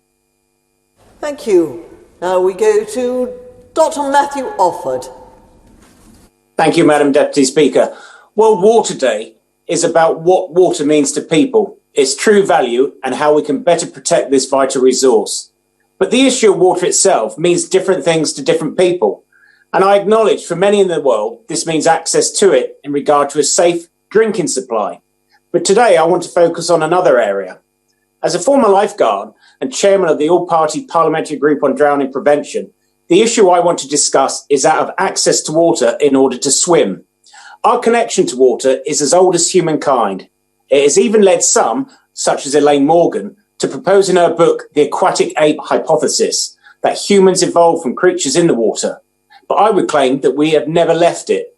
Nowadays, it seems that everyone is engaged in wild swimming. But this has not always been the case. In the 19th century, the activity of swimming was an exclusive activity restricted to men, and access to swimming pools was a luxury limited by class. If women chose to swim in the sea, they had to ensure that no men were around, and even in the 20th century, they could be arrested and convicted if they sought to take a dip in a lake. Amazingly, it wasn't until the 1930s that women were finally allowed to publicly bathe. So I'm sure we're all very pleased to see that the advancement of women's rights have progressed, even if it's only been in outdoor swimming. But this activity is one that has gained huge popularity in recent years. The debate continues whether it is better to swim with or without a wetsuit, but the health benefits and potential for wellness and mindfulness have shown us that this activity improves not only physical health, but also mental health. But we have a problem here in England. In Scotland, swimmers have a clear right to swim, which goes alongside their right to roam. Scotland allows swimming in any outdoor water. In England and Wales, the law is not so clear.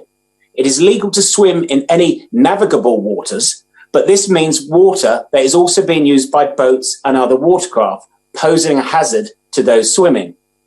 Access to water becomes fraught with problems around civil trespass and actually getting in and out of the water. And indeed, the private owners of reservoirs ignore the desire for people to swim, even though they allow activities on their water source. So today I'm calling on the government to support the Outdoor Swimming Society's campaign for clearer legal access to water bodies in England and Wales. We did it for access to the countryside. Now let's do it for access to waterways. Thank you. Thank you. Now we go to Mick Quickly. Thank you, Madam Deputy Speaker, and I congratulate my honourable friend, the member for Stockport, on securing this very important debate. I agree with every point he's made. With climate breakdown threatening to plunge vast swathes of the world into drought and water conflict, it's simply shameful that the government is cutting overseas aid spending.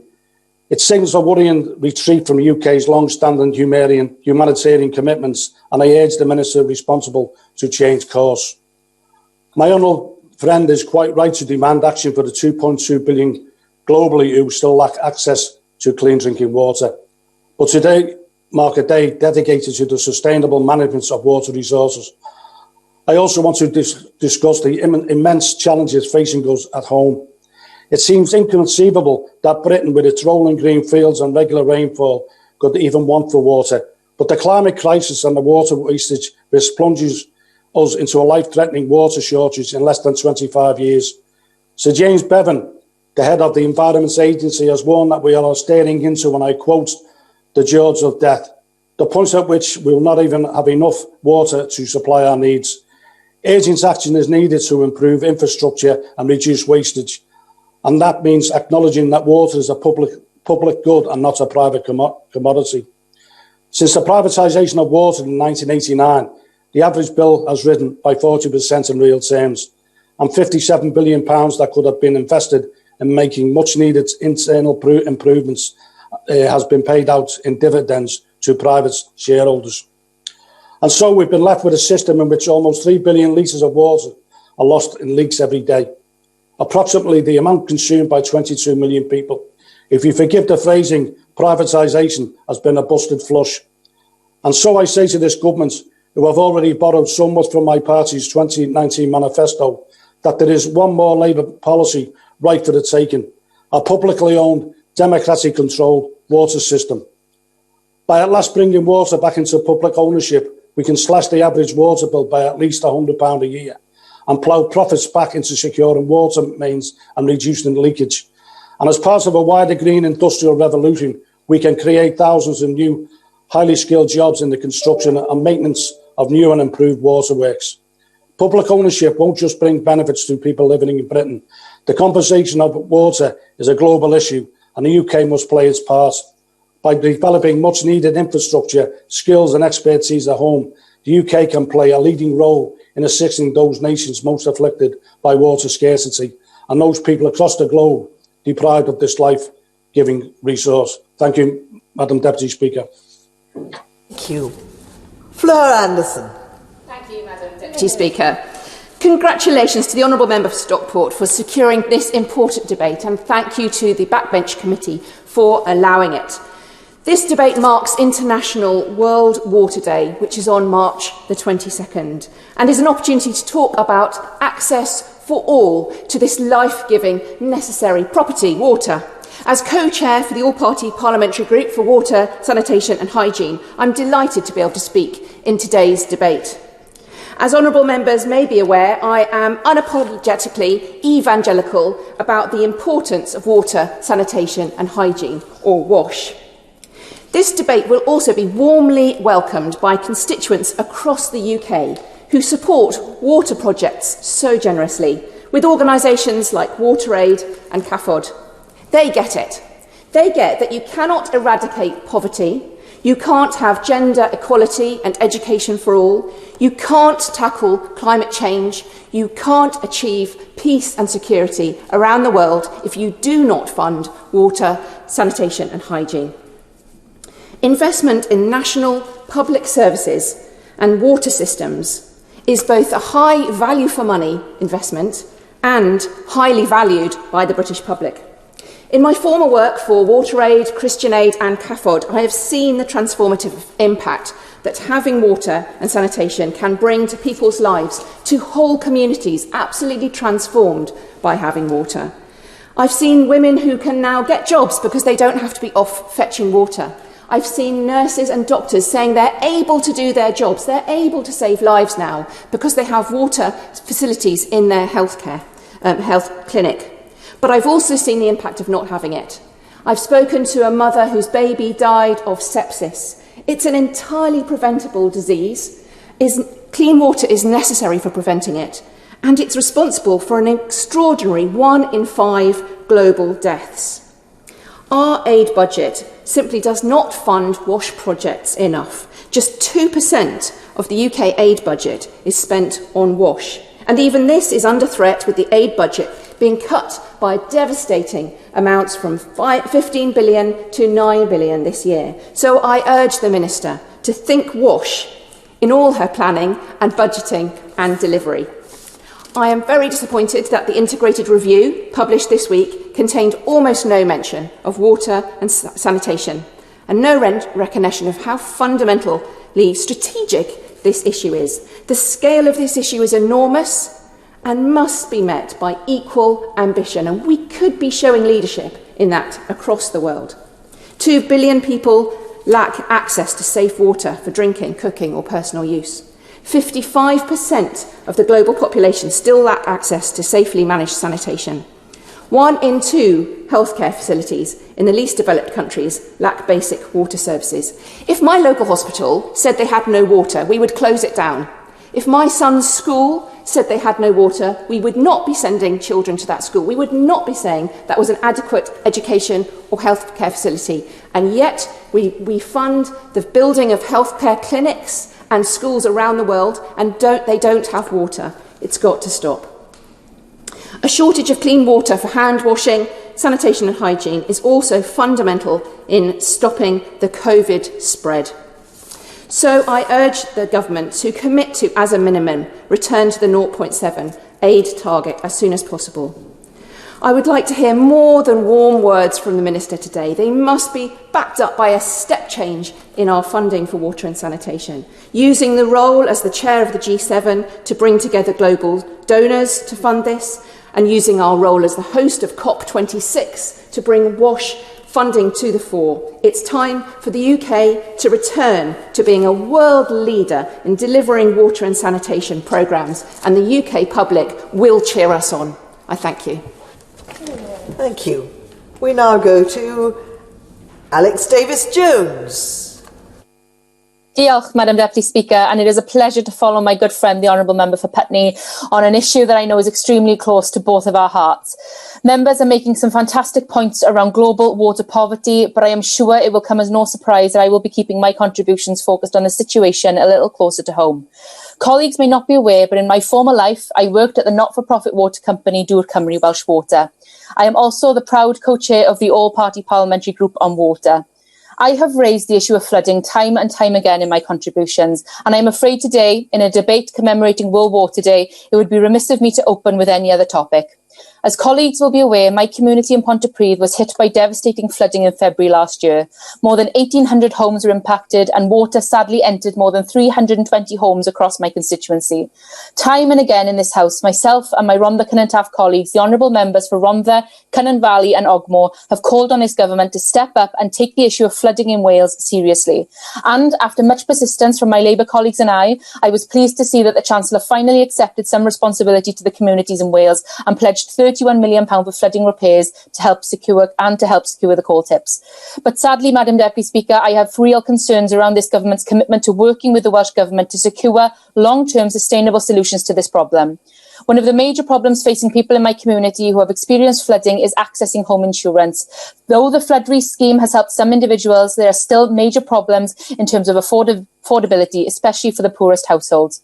One of the major concerns which brings real anxiety for people who have experienced flooding, and it's the possibility that this could happen again. Ultimately, if nothing is done to address the climate crisis in this country, then sadly many more people will find themselves with the same anxiety and fears of my constituents. Indeed, the Met Office's own report into the issue, the UK State of the Climate report published in 2019, shows that UK's climate is becoming wetter. Findings highlighted that the highest rainfall totals over a 5-day period were 4% higher between 2008 and 2017 when compared to the averages between 1961 and 1990. Madam Deputy Speaker, we are lucky in Wales to have our fantastic Welsh Labour government who not only have the fantastic record on tackling climate change, but who are also at the forefront of supporting sustainable planning and home building across the country. Now, colleagues may roll their eyes, but one of the policy areas that I feel most passionate about is SUDS. In 2019, the Welsh Labour government introduced mandatory regulations on new housing developments to help reduce flood risk and improve water quality. These sustainable drainage systems not only help address the issue of flooding in a sustainable, environmentally friendly way, but they can also help improve local wildlife and biodiversity. And despite the fantastic benefits of SUDS, the UK government still trails behind and have failed to introduce mandatory regulations for developments here in England. Now, to conclude, Madam Deputy Speaker, while I am aware that my contribution today is at risk of turning into an ode to my former employer, I would also like to place on record my support for any initiatives that improve accessibility to clean water. The last 12 months have been extraordinarily difficult for my community, both because of the devastation of last year's flooding, but also because of the coronavirus has left many people concerned about their jobs and livelihoods. Welsh Water, being a not-for-profit company, truly are leading the way with some fantastic work to support those who need an extra help. Their scheme, Help-E, helps the lowest income households eligible to have their bills capped so that they know they won't be paying over a certain amount of money. I'm sure we can all agree that it's schemes like this that are vital to helping people across Wales, regardless of income, have access to clean, sanitised water.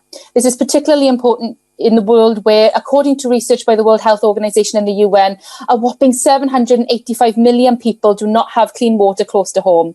So with the Queen's speech just around the corner, I sincerely hope the Minister carefully considers the points raised here today.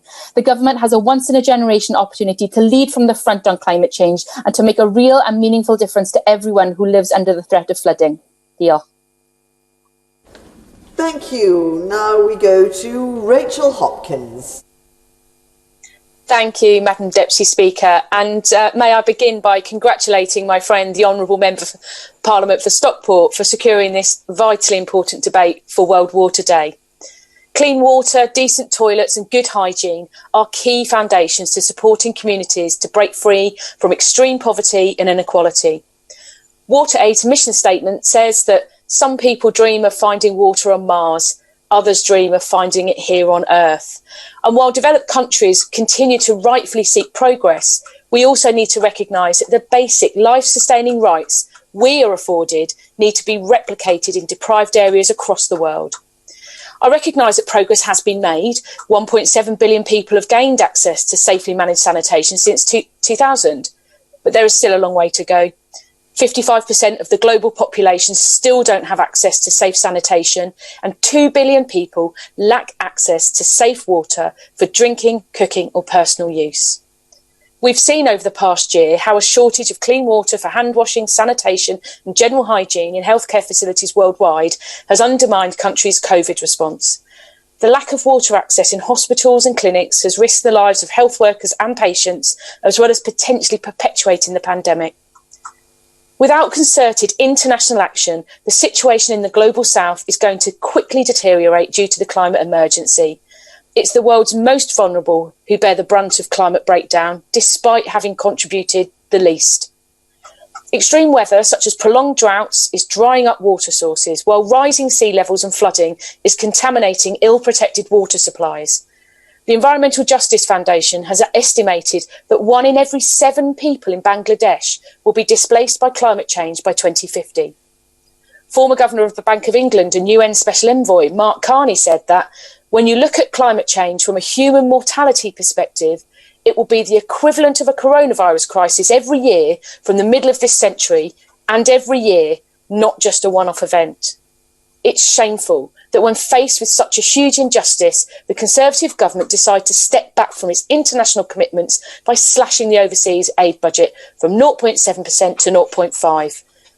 The government must not renege on our internationally binding obligation to work collaboratively to guarantee access to water and sanitation for all by 2030 and under the 2015 UN Sustainable Development Goals. As well as addressing water scarcity in developing countries, the UK also has an obligation to ensure it is not wasted domestically. The Tories' privatisation of water has been a disaster. People have been left without water for days, and trillions of litres of water have been lost through leakages, all while billions of pounds of bill payers' money are siphoned off in dividend payments to wealthy shareholders. The only way to end the dismal mistreatment of our utilities in the UK, which is impacting the public's pocket and our planet, is by bringing water back into democratic public ownership. And I would also like to conclude by echoing the comments made by my honourable friend, member for Stockport, about the Flint, Michigan water scandal. Privatised water in Flint has had dire consequences for the local community. The private water company Veolia and former Governor Rick Snyder prioritised profit over people and the environment, and subsequently have poisoned a predominantly African-American and economically poor community. If the terrible situation in Flint is to teach us anything, it's that access to water is a right and not a commodity to be profited from. Thank you. Thank you. Now we go to Kim Johnson. Thank you, Madam Deputy Speaker. And I'd like to start by congratulating my honourable friend, the member for Stockport, for securing this really important debate for World Water Day, and for also paying tribute to the incredible Right to Water campaign the Irish people began in 2014 against the corporate theft of their water, and to maintain their water and sanitation and public ownership, paid for by progressive taxation. It formed the biggest single-use mobilisation of citizens in the state's history, bringing 600,000 people onto the streets over 7 days of peaceful demonstrations and collecting over 2 million signatures to their petition Their demands that water and sanitation are enshrined as a fundamental human right and that water supply and management of water resources are not subject to internal market rules and that efforts are made to achieve universal access to water and sanitation. Today, on World Water Day, I take up these demands and call for them to be implemented here in the UK. We need a water and sanitation infrastructure that is driven by universal access, health and safety, protecting the environment and minimising waste. And we know what happens when this fundamental right is corrupted by profit motive. Throughout the world, private water companies have ravaged our environment and put profits before people. The Flint water scandal was one of the worst man-made environmental disasters in American history. To cut costs, the private water contractor was allowed to use the Flint water supply to serve the city's predominantly working-class African-American population, where 45% of the residents live below the poverty line. A wave of complaints about the foul-smelling, discoloured and off-tasting water were chronically ignored, overlooked and discounted by government officials for over 18 months, despite the water causing residents itchy skin, rashes and hair loss. And to date, 12,000 children have been exposed to dangerous levels of lead, which had seeped out from aged and corroded pipelines into people's homes. And 12 people died from a related outbreak of Legionnaire's disease. And they find fecal coliform bacteria in the water, which they dealt with by adding more chlorine without addressing the underlying issues, and ended up increasing cancer-causing chemicals in the water. A devastating example of environmental injustice and racism driven by profits and greed. From fracking in Lancashire to the Dakota access